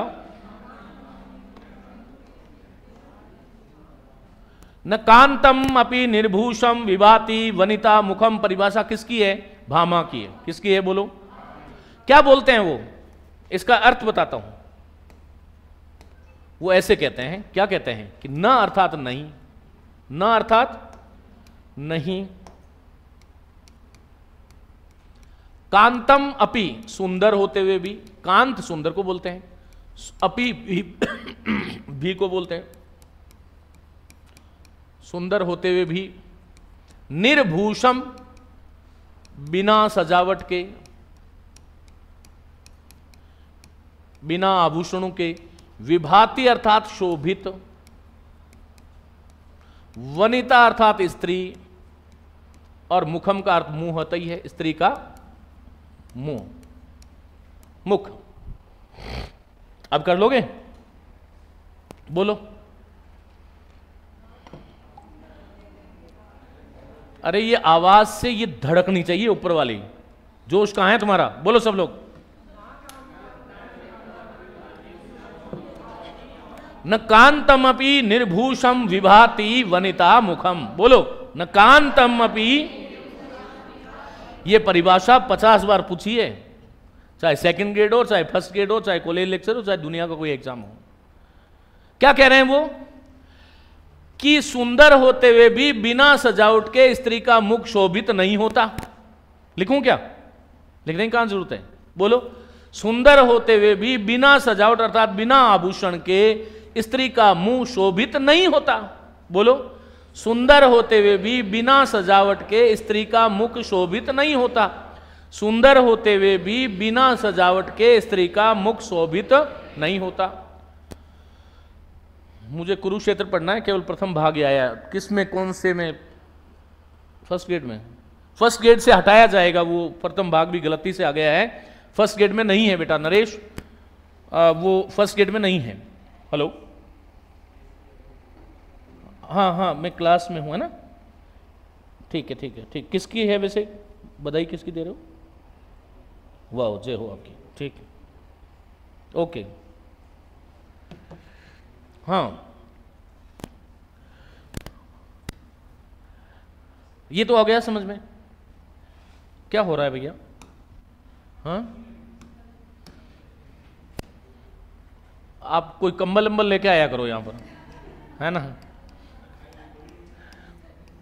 भाई? मैं वैसे ही थोड़ा खोपड़ा गर्म रहता है ना? इसलिए आप पीछे वाले बंद कर दो, आगे वाले बंद मत करो।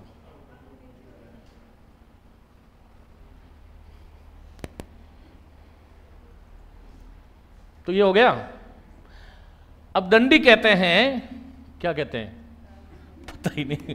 काव्य, काव्य शोभा करान धर्मान, काव्य शोभा करान धर्मान अलंकारान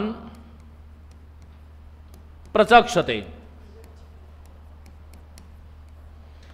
और भामे के बड़े योग्य शिष्य कहूंगा, वैसे शिष्य नहीं थे लेकिन समकालीन थे। ये भी 60, ये इनका समय 500, भामे का समय 557 से 677 है, और इनका समय जो है वो दंडी का समय 7वीं शताब्दी है। तो आसपास आसपास ही हुए। तो दंडी क्या कहते हैं बोलो? ये परिभाषा परीक्षकों की सबसे फेवरेट परिभाषा है और हमेशा पूछी जाती है। क्या बोल रहे हैं? काव्य शोभा करान धर्मान अलंकारान प्रचक्षते। बोलो, काव्य शोभा करान धर्मान अलंकारान प्रचक्षते। बस बात वही है, काव्य शोभा, काव्य की शोभा करने वाले धर्म जो है उनको हमें अलंकार कहना चाहिए, प्रचक्षते कहना चाहिए। बोलो फिर, काव्य की शोभा करने वाले धर्मों को अलंकार कहना चाहिए। बोलो। लिख देता हूं भैया, भरोसा नहीं आप लोगों का। ये हिंदी में भी पूछ लेते हैं। काव्य की शोभा करने वाले धर्मों को अलंकार कहना चाहिए या कहते हैं।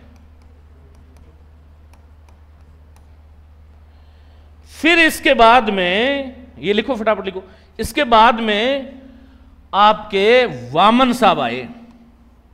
कौन आए? कौन सा संप्रदाय चलाया? रीति संप्रदाय। लेकिन ये गुणों के बड़े पक्षपाती थे। किसके? गुणों के बहुत ही पक्षपाती थे। ये कहते हैं काव्य शोभाया कर्तारो धर्मा गुणा। काव्य शोभाया कर्तारो धर्मः गुणः तदतिशय तदतिशय हेतवस्तु हेतुवस्तु अलंकारः।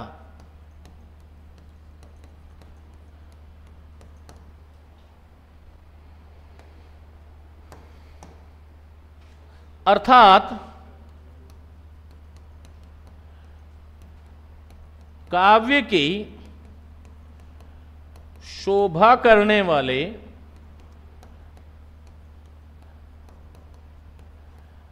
धर्म गुण है एवं उन गुणों की अतिशय शोभा वृद्धि करने वाले तत्व ही अलंकार है। लिखो लिखो, फटाफट लिखो।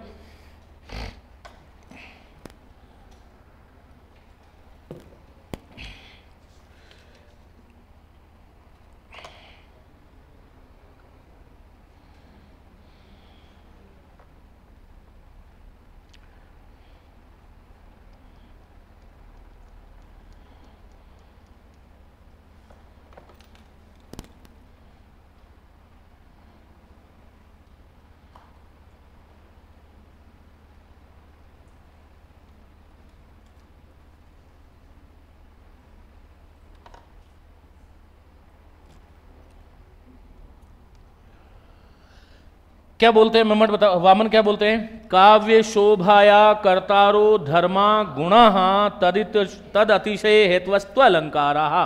इसको थोड़ा लय में बोल सकते हैं।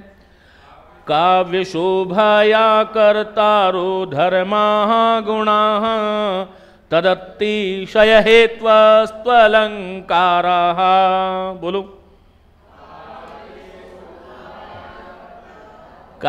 ऐसे मारवाड़ी में संगीत मत गाओ।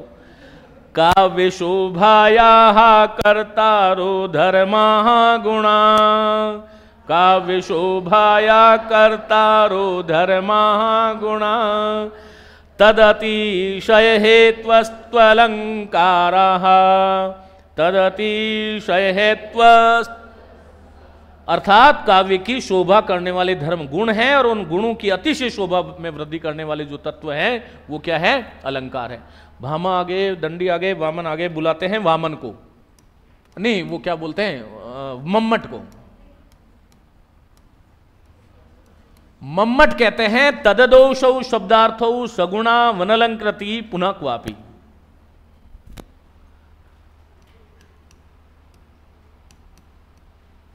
तददोषौ शब्दार्थौ सगुणा वनलंकृति, बढ़ाएगा वनलंकृति पुनः क्वापि।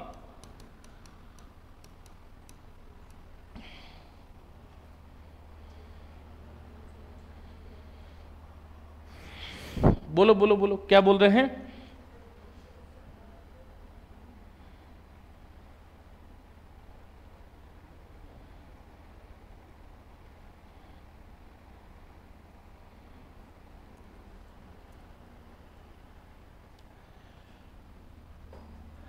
तत् अदोषौ,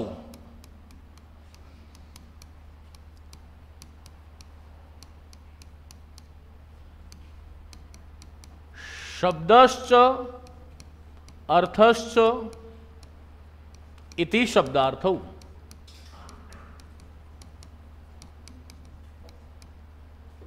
शब्दार्थौ सगुणौ अनलंकृति। अब छोटा कर देंगे, पुनः क्वापि। ये सबसे खलबली मचाने वाला एक काव्य लक्षण उन्होंने दिया मम्मट ने। क्या बोलते हैं वो? तददोषौ। बोलो। पहली बात तो द हलंत नहीं है। भारत के 100% शिक्षक इस परिभाषा को गलत लिखते हैं। तददोषौ, यदि कोई शिक्षक भी सुन रहा है तो ध्यान रख लें। तददोषौ शब्दार्थ सगुणा वनलंकृति पुनः क्वापि ही। बोलो। तत् कौन? तत्काव्यम। तत् कौन है? काव्यम। वो काव्य जो है, मैंने एक परिभाषा लिखी थी कि शब्दार्थमयी सर्जना को काव्य कहते हैं। लिखी थी क्या? लिखी थी? नहीं लिखी? शब्दार्थमयी सर्जना को आज ही लिखी है भाई। शब्दार्थमयी सर्जना को काव्य कहते हैं। अर्थात काव्य में, काव्य का शरीर किससे बना होता है? अरे हमारा अस्थि मांस मज्जा होता है, वैसे ही काव्य का शरीर किससे बनता है? शब्द और अर्थ। तो मम्मट कहते हैं कि वो शब्द और अर्थ से निर्मित, शब्द और अर्थ, शब्द और अर्थ द्वंद्व समास है, शब्द और अर्थ से निर्मित जो काव्य है, तत्काव्य है, वो अदोषौ। ये विशेषण है शब्द और अर्थ का कि वो अदोष होना चाहिए। क्या होना चाहिए? ये किसका विशेषण है? अदोषौ। क्योंकि राम रामौ, तो यहां पर दो चीजें होगी। ज्यादा गंभीर हो रहा है क्या? सही हो रहा है? पक्की बात?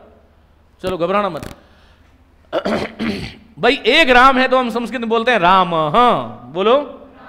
इधर भी राम, इधर भी राम, हम बोलते हैं रामौ। और इधर भी राम, इधर भी राम, इधर भी राम कहते हैं राम। हाँ क्या बोलते हैं? राम गच्छति, रामौ गच्छत, राम गच्छन्ति, है ना?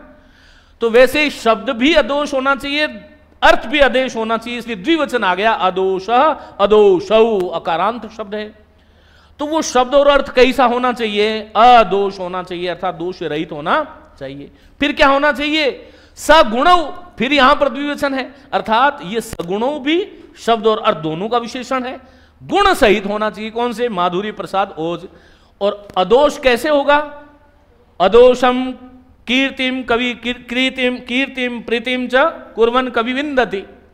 दंडी आगे कहेंगे, फिर उस बारे में बात करेंगे हम।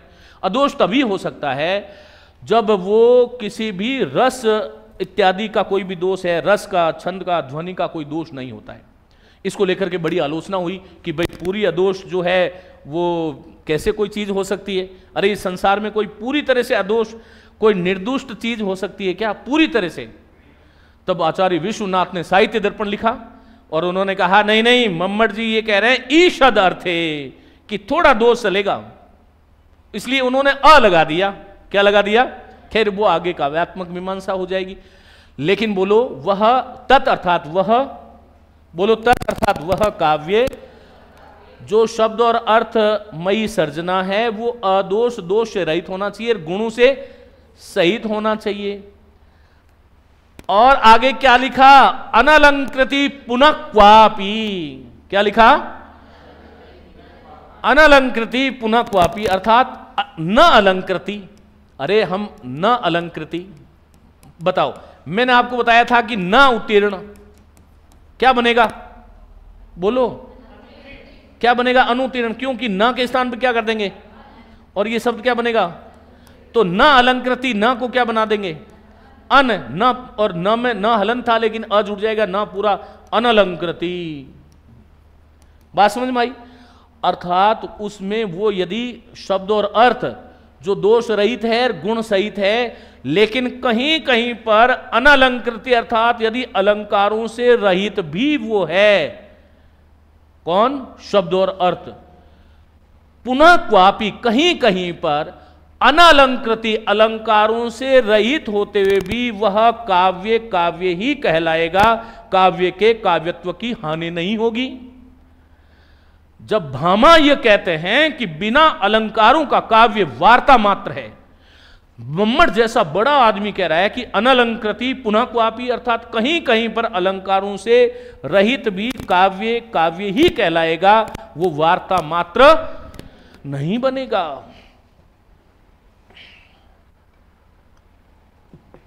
तो ये बात समझ में आनी चाहिए। अब ये अनलंकृति फिर जो है, उन्होंने कहा कि भाई बिना अलंकारों के काव्य काव्य कैसे होगा। उन्होंने कहा कि ऐसा कोई आवश्यक नहीं है। जैसे मीरा का पद है, मीरा के पदों में क्या सर्वत्र अलंकार है क्या? अब ये बात 11वीं शताब्दी में कही, लेकिन आज सही हो रही है कि नहीं हो रही है? उस समय भले ही। फिर उन्होंने कहा, उन्होंने फिर स्पष्टीकरण दिया कि कीटानुविद रत्नम अन्विष्यते, भाई कोई रत्न में कीड़ा लग गया, अरे कोई हीरा पन्ना है, रत्न मानी हीरा पन्ना है, और उसमें यदि कोई कीड़ा लग जाता है तो क्या हम फेंक देते हैं क्या उसको? वो रत्नत्व तो रहता ही है उसका।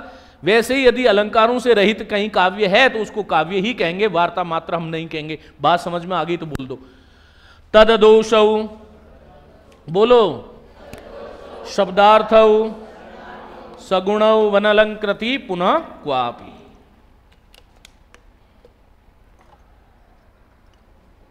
तब जो हैं वो लठ लेकर के आते हैं जयदेव। कौन आते हैं? और ये कहते हैं अंगीकरोति, क्या बोलते हैं? अंगीकरोति काव्यम, काव्यम अनलंकृति, काव्यम अनलंकृति, यह अंगीकरोति, यह अंगीकरोति काव्यम अनलंकृति, असौ कस्माद् न मन्यते। बहुत महत्वपूर्ण परिभाषा है। अनुषणम,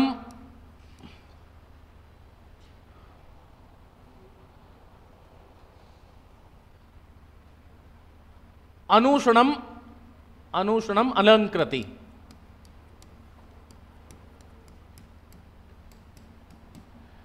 क्या है परिभाषा? बोलो। अंगीकरोति यह काव्यम, थोड़ा उल्टा हो गया,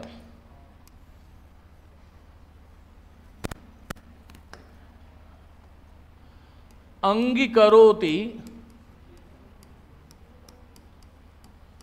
यह काव्यम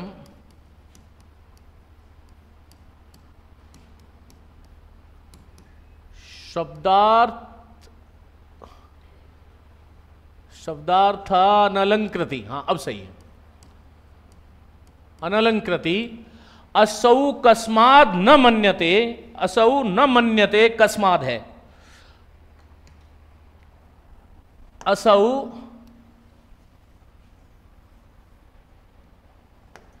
न मन्यते कस्माद् अनुषण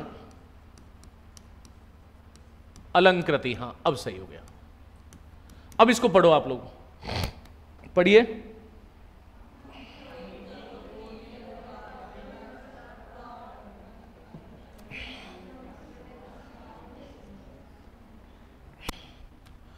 जो शब्दार्थ वाले या शब्दार्थमयी सर्जना वाले काव्य को अलंकार रहित मानते हैं,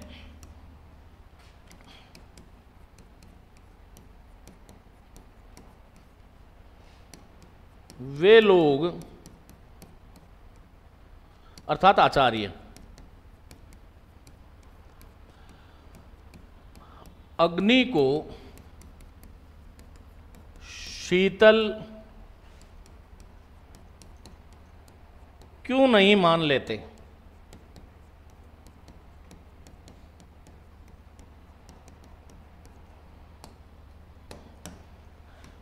भाव यह है कि जिस प्रकार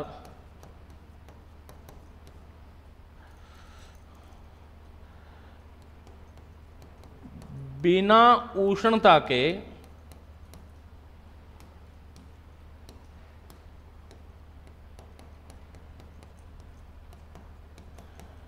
अग्नि की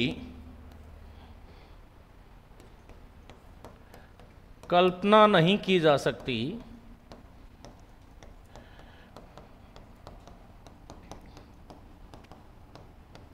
है, उसी प्रकार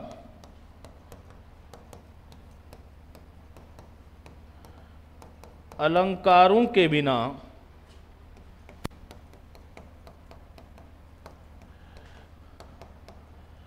काव्य की कल्पना नहीं की जा सकती है।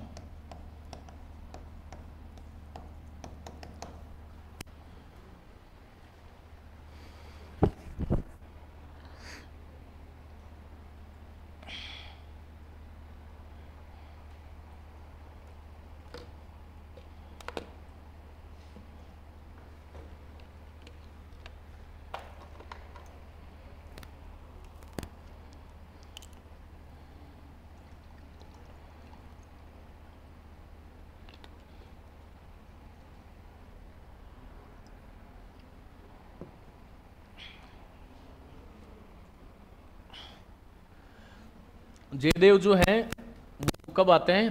13वीं शताब्दी में आते हैं और इनकी पुस्तक का नाम है चंद्रालोक।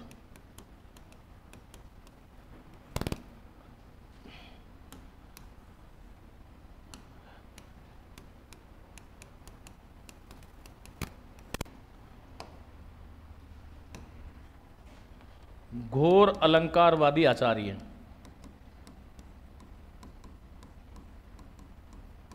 अलंकारवादी अर्थात अलंकार समर्थक।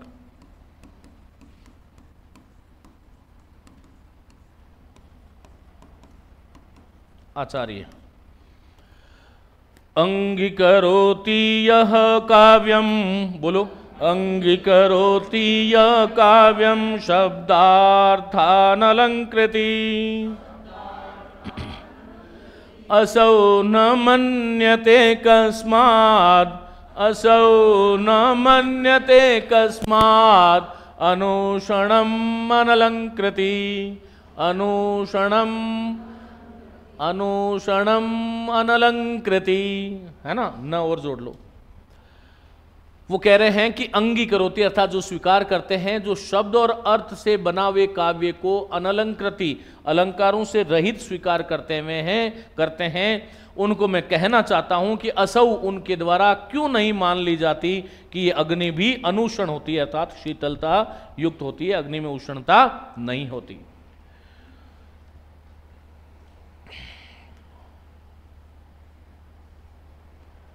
फिर इसके बाद में आते हैं आनंदवर्धन। कौन आते हैं? आनंदवर्धन। और वो जो हैं अलंकारों को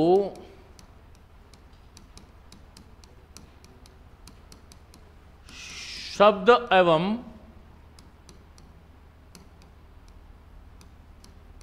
अर्थ का अनित्य धर्म स्वीकार करते हैं।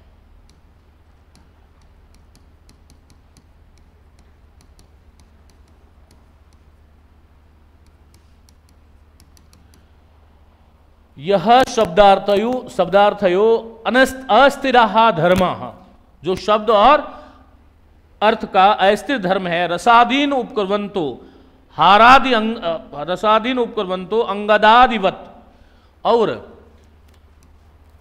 अलंकारों को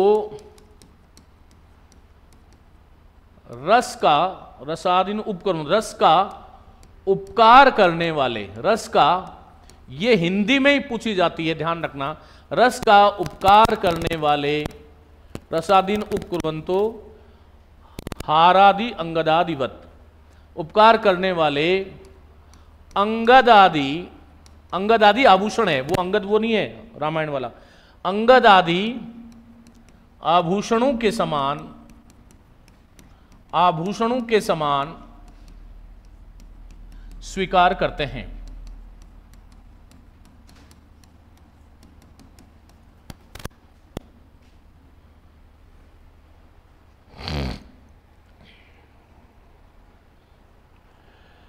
शब्दार्थयोर अस्थिरा ये धर्मा शोभातिशायिन रसादीन उपकुर्वन्तो हारादि अंगदादिवत, है ना। तो आनंद वर्धन, अब कौन है जो शब्द और अर्थ का अलंकारों को अनित्य धर्म स्वीकार करता है? आनंद वर्धन। और अलंकारों को क्या कहते हैं? वो रस का उपकारक करने वाले तत्व हैं। वो अंगद आदि आभूषण जो है उनके समान जो है वो काव्य में अलंकारों की सत्ता को स्वीकार करते हैं। विश्वनाथ भी आए, जगन्नाथ भी आए, ये सब, लेकिन क्योंकि रसवादी आचार्य हैं उनकी परिभाषाएं महत्वपूर्ण नहीं है। लेकिन इन सभी जो अलंकारवादी आचार्य हैं उनके परिप्रेक्ष्य में हिंदी के केशवदास भी है, चिंतामणि भी है, मतीराम भी है, देव भी है ना। त्रिपाठी बंधु जिनको मतीराम और ये चिंतामणि जो है ना, और देव हैं और केशवदास है, भिखारी दास है। इन पांच की परिभाषाएं हमें देखनी चाहिए। लेकिन सबसे महत्वपूर्ण परिभाषा जो है वो किसकी है? केशवदास की। कवि प्रिया 1601 में वो लिखते हैं। क्या लिखते हैं? कहां लिखते हैं वो? कवि प्रिया। कवि प्रिया और रसिक प्रिया, ये दो ग्रंथ जो है वो इनके अलंकार संबंधी ग्रंथ ही हमें कहना चाहिए। और उन्होंने ये जो चली आ रही जो परिपाटी थी साथियों, ये वापस आकर के जीवित कब हुई? क्योंकि संस्कृत जो है वो पांडित्य प्रदर्शन की भाषा है। कुछ थोड़ा सा मैं समअप कर रहा हूं, आप समझने की कोशिश करना। संस्कृत जो है, हाँ बिल्कुल यही कहते हैं कुलदीप, संस्कृत जो है वो पांडित्य प्रदर्शन, वैदुष्य प्रदर्शन की भाषा रही है। संस्कृत का समाज के बहुसंख्यक लोगों के साथ जुड़ाव नहीं रहा, इसलिए वो केवल बुद्धि विलास की भाषा रही। और वहां पर काव्य शास्त्र विनोदेन कालो गच्छति धीमताम, वहां पर अलंकार, शब्द शक्तियां, काव्य गुण दोष, ये सब परिचर्चा विशेष रूप से होती थी।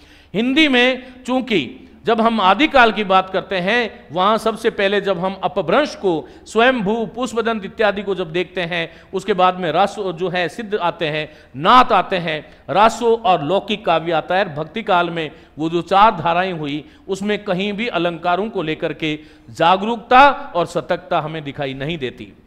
जब हिंदी का रीतिकाल आता है, और रीतिकाल में क्योंकि आश्रयदाताओं के यहां पर रह करके और उनकी नर्तकियों को शिक्षा देने के लिए या उनकी प्रेयसियों को रिझाने के लिए, इस प्रकार की आह्लादन के लिए जो कविता रूपी कामिनी को जो सुंदर बनाकर के परोसने का, जिसका समाज के जो बहुसंख्यक लोग हैं, फिर वही बात संस्कृत वाली दोहराई गई। इसलिए मैंने उस बात को सप्रयोजन कहा कि जिस प्रकार संस्कृत का जो काव्य है वो केवल रस के लिए लिखा गया, आनंद के लिए लिखा गया, साहित्य में जो साहित्यस्य भाव साहित्यम, वह संस्कृत में बहुत देखने को मिलता है, ऐसा नहीं कि नहीं मिलता।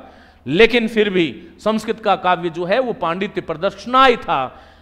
हिंदी में रीतिकाल में आकर के वो काव्य समाज से विखंडित हुआ, समाज से अलग हुआ। नायिका का नक्शिक वर्णन, आलंकारिकता, चमत्कार प्रदर्शन और पांडित्य प्रदर्शन और आचार्यत्व की प्रवृत्ति के हेतु जो काव्य रचना हुई, उसमें हालांकि शुक्ल जो है रीतिकाल की शुरुआत चिंतामणि से मानते हैं, लेकिन जो सार्वभौम दृष्टि से स्वीकार्य है वो कौन है? केशवदास। केशवदास को हम राम भक्ति में भी गिनते हैं क्योंकि उन्होंने रामचंद्रिका भी लिखी। लेकिन एक तरफ उन्होंने कवि प्रिया और रसिक प्रिया जैसे ग्रंथ लिखे, और उन्होंने कवि प्रिया में क्या कहते हैं?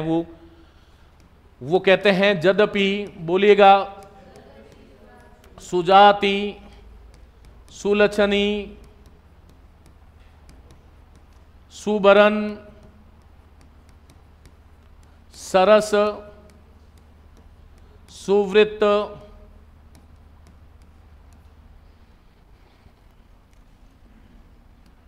भूषण बिनु, न विराजई, कविता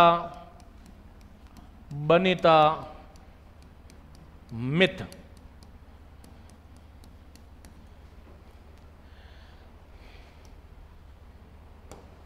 वो कह रहे हैं, बोलिए क्या कह रहे हैं? यद्यपि सुजाति, सुलक्षणी, सुबरन, सरस, सुवृत्त, भूषण बिनु न विराजई, कविता बिनिता मित। अब ये भूषण बिनु न अर्थात अलंकारों के बिना, अलंकारों के बिना, विराजई अर्थात शोभित, बिना न अर्थात नहीं, विराजई शोभित। कौन? एक तो कविता, और कौन? बनिता अर्थात स्त्री, और मित अर्थात मित्र। ये मित जो शब्द है यहां पर कर्ता के रूप में भी काम आया है और संबोधन के रूप में भी काम आया है। ये पद जो है ये श्लेष अलंकार का उदाहरण है। किसका? लेकिन इसमें अनुप्रास की अद्भुत छटा भी देखने को मिलती है।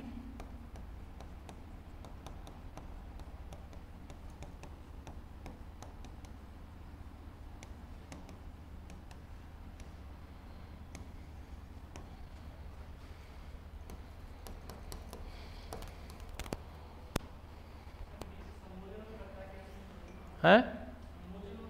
बता रहा हूं, पूरा थोड़ी कर दिया। वो क्या कह रहे हैं, कुछ भी छोड़ता ही नहीं हूं मैं। वो कह रहे हैं कि हे मित्र, बोलो क्या कह रहे हैं? हे मित्र, बनिता अर्थात स्त्री, किसके बिना? भूषण बिनु न विराजई, भूषण के बिना विराजित नहीं होती।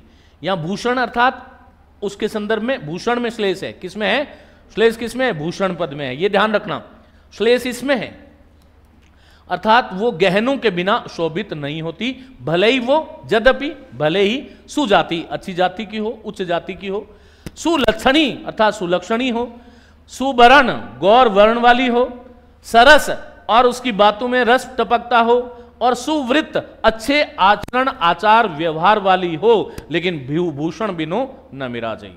बात समझ में आ गई? फिर वो कहते हैं हे मित्र, ऐसे ही जैसे बनिता वैसे ही कविता जो है भूषण बिनु न विराजई, अलंकारों के बिना शोभित नहीं होती, भले ही यद्यपि सुजाति अच्छी जाति वाली हो। वो कविता की अच्छी जाति कैसे? बताओ, अच्छी जाति कैसे? मतलब उसका जो संदेश है, जाति का मतलब वैसे छंद भी होता है, लेकिन यहां पर सुवृत्त शब्द भी आ गया, इसलिए जाति का मतलब उसका संदेश महनीय संदेश हो। सुलक्षणी अर्थात संपूर्ण काव्य लक्षणों से युक्त हो। क्या हो? सभी प्रकार के जो काव्य लक्षण है उनसे सुशोभित हो। सुवर्ण अर्थात सुंदर वर्णों का इसमें प्रयोग किया गया हो, सुंदर वर्णों का प्रयोग हो, सुंदर वर्णों का प्रयोग किया गया हो।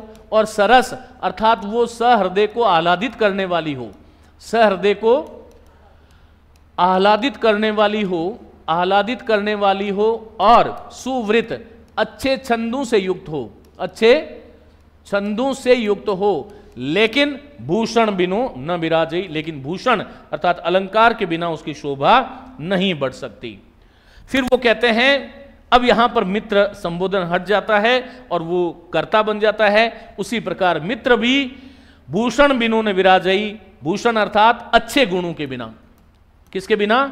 मित्र जो है वो कितना भी मित्र हो, लेकिन अच्छे गुणों के बिना, अच्छे गुणों के बिना न विराजई, शोभित नहीं होता। यद्यपि भले ही वो अच्छी जाति में पैदा हुआ हो, सुलक्षण हो, तमाम मानवीय गुण हो, और सुवर्ण गौर वर्ण वाला भी हो, क्योंकि रूप की उपासना तो भारतीय संस्कृति का पहला विषय है। और सरस बातें भी सुंदर करने वाले हो, और सुवृत्त व्यवहार भी अच्छा हो, लेकिन भूषण बिनु न विराजई। बड़ो यद्यपि सुजाति सुलक्षणी, यद्यपि सुजाति सुलक्षणी, सुवर्ण सरस सुवृत, यद्यपि सुजाति सुलक्षणी, सुवर्ण सरस सुवृत, भूषण बिनु न विराजई, भूषण बिनु न विराजई, कविता बनिता मित।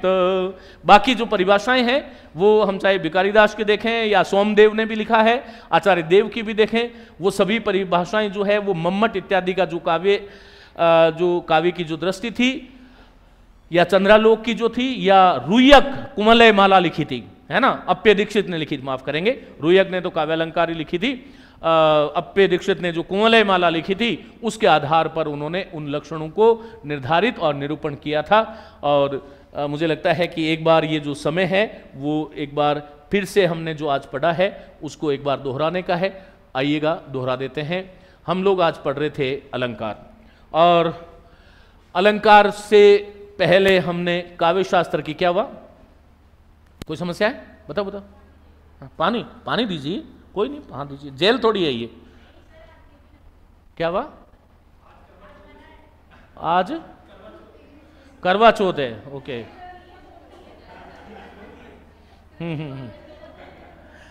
चलिए, मैं अभी इस पे क्योंकि मस्तिष्क में वो है, वैसे ये इस पर मैं बहुत अच्छा विचार रखता हूं, लेकिन कभी और, अब की बार करवा चौथ आएगी जब तक आप होगे तो, है ना।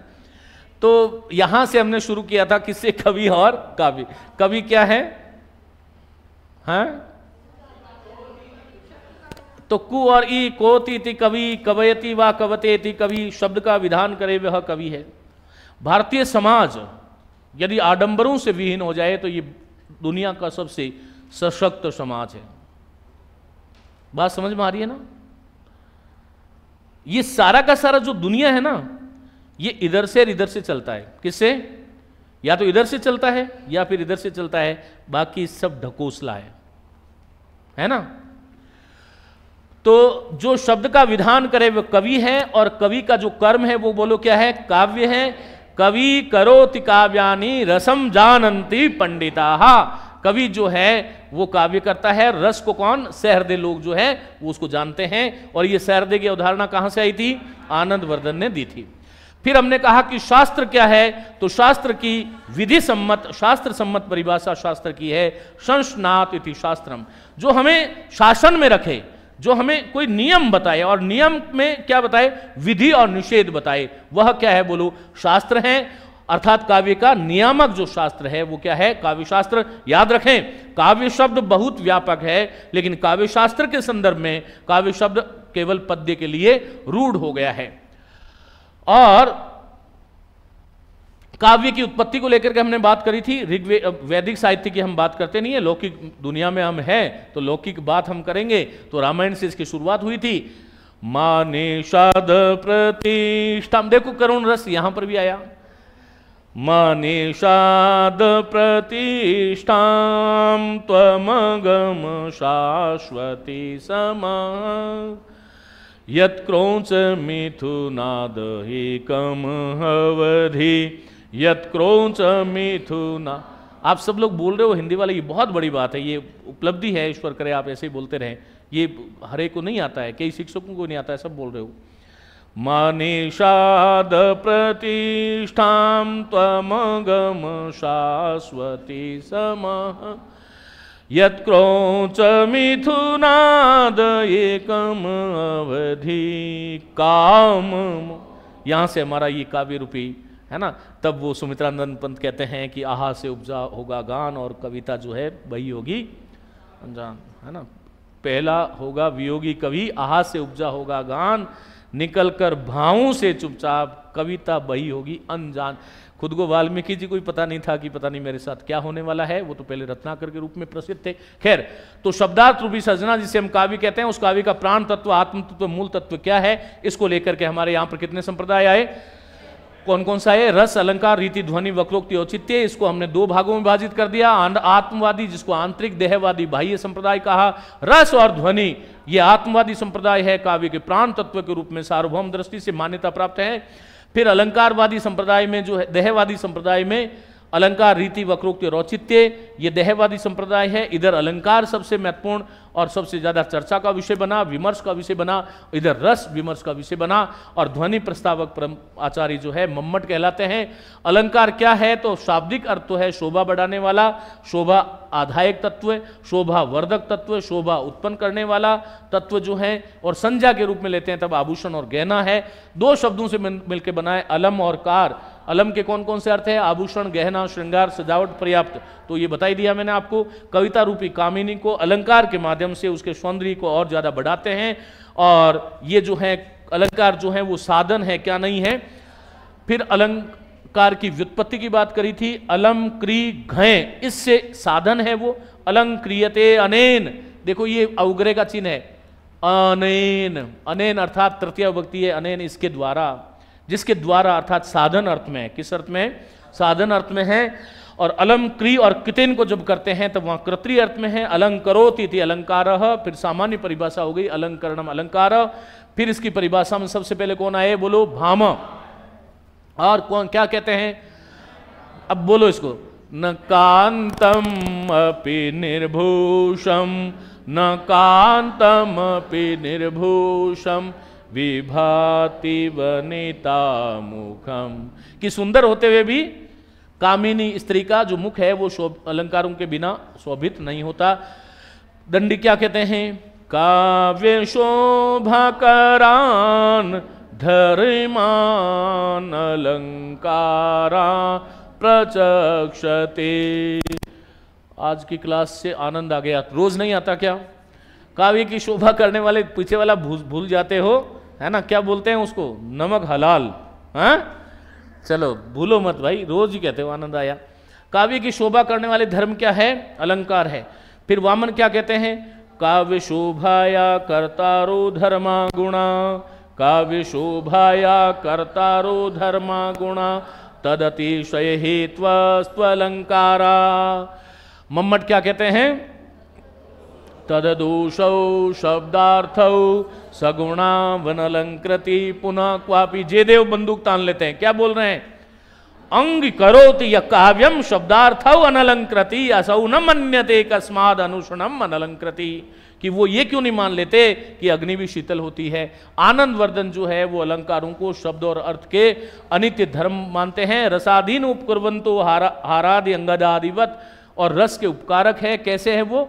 अंगद आदि आभूषणों के समान है। फिर उसके बाद में केशवदास कहते हैं कि जद्यपि सुजाति सुलसनी सुबरन सरस सुवृत और भूषण बिनुन विराजई कविता बनिता मित। और अरे पीपीटी पे तो आए ही नहीं है, कोई नहीं, कल आएंगे अपन। और यहाँ पर इस व्याख्यान को मैं समाप्त करता हूँ। यहाँ तक कोई समस्या है? हाँ, एक और महत्वपूर्ण बात जो है ना, मैं भूल गया हूँ भैया, वो है अग्नि पुराण की। किसकी है? अग्नि पुराण की। बता तो दी थी लेकिन शायद लिखा नहीं है, नहीं लिखा ना? वो क्या बोलते हैं? अलंकार रहिता।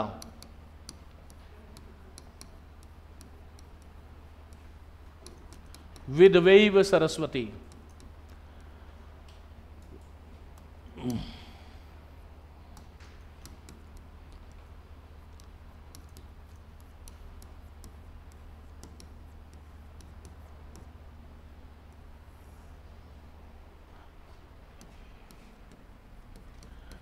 अर्थात अलंकारों से रहित सरस्वती जो है, एक तो विद्या की अधिष्ठात्री देवी है, एक सरस्वती काव्य को भी बोलते हैं, और सरस्वती वाणी भी होती है। अलंकारों से रहित वाणी अर्थात काव्य,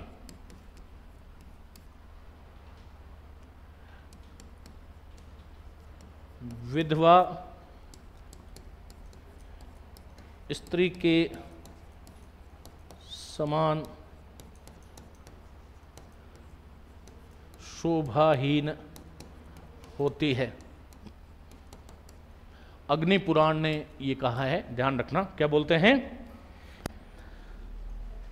रिकॉर्डेड क्लास ली थी ना? हाँ, क्या चाहते हैं बेटा बताइएगा? रिकॉर्डेड पढ़ी है ना आप? तो उसमें लाइव में पढ़ रहे हैं। अलंकार रहिता विद्वैव सरस्वती, बोलो। अलंकार रहिता विद्वैव, विधवा इव, इव विधवा इव समान को बोलते हैं। वि रहित धवा पति, पति से रहित इव समान, पति के रहित स्त्री के समान है कौन? वाणी। बात समझ में आ गई? अलंकारों की जो महत्ता थी, अलंकारों की जो परिभाषाएं थी, अलंकारों का जो व्याकरण था वो हम पूरा कर चुके हैं। अलंकारों की विशेषताओं को जो है उसको हमें थोड़ा इस पर विचार करना चाहिए।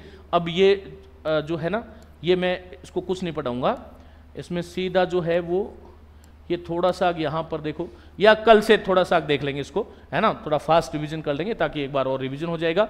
मेरी शुभकामनाएं। और यदि कोई प्रश्न है आज की व्याख्यान से संबंधित तो आप कर सकते हैं। एक मिनट।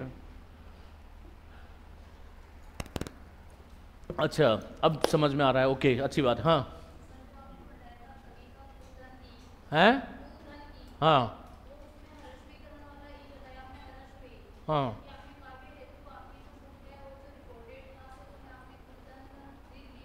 कोई लिखने में हो गया होगा। हाँ, कोई लिखने में हो गया होगा। हाँ, वामन शिवराम आपटे देखता हूँ मैं आज। शायद मुझे लगता है कि ऐसा अहंकार नहीं करता, लेकिन मैं किसी भी चीज़ को यूं नहीं बोलता, है ना? केवल बोलने के लिए कभी नहीं बोलता, मना ही कर देता हूँ। तो वामन में शायद हो सकता है कि ये लिखा हो, बाकी इसको देखेंगे। बाकी जो भी शब्दकोश है उसमें सब में जो है वो कवि कु और ई है ना। और ई को फिर ह्रस्वी करने वाला वहाँ पर सूत्र कोई ऐसा मुझे संस्कृत में अभी तो ध्यान नहीं आ रहा। हाँ, इतना गंभीरता से कोई जानता भी नहीं और नहीं पूछेगा, है ना। ठीक है, हाँ, और कोई बात हो तो पूछो। चलिए, ओके, कल मिलते हैं और कल अलंकारों की शुरुआत करेंगे। नमस्ते, धन्यवाद।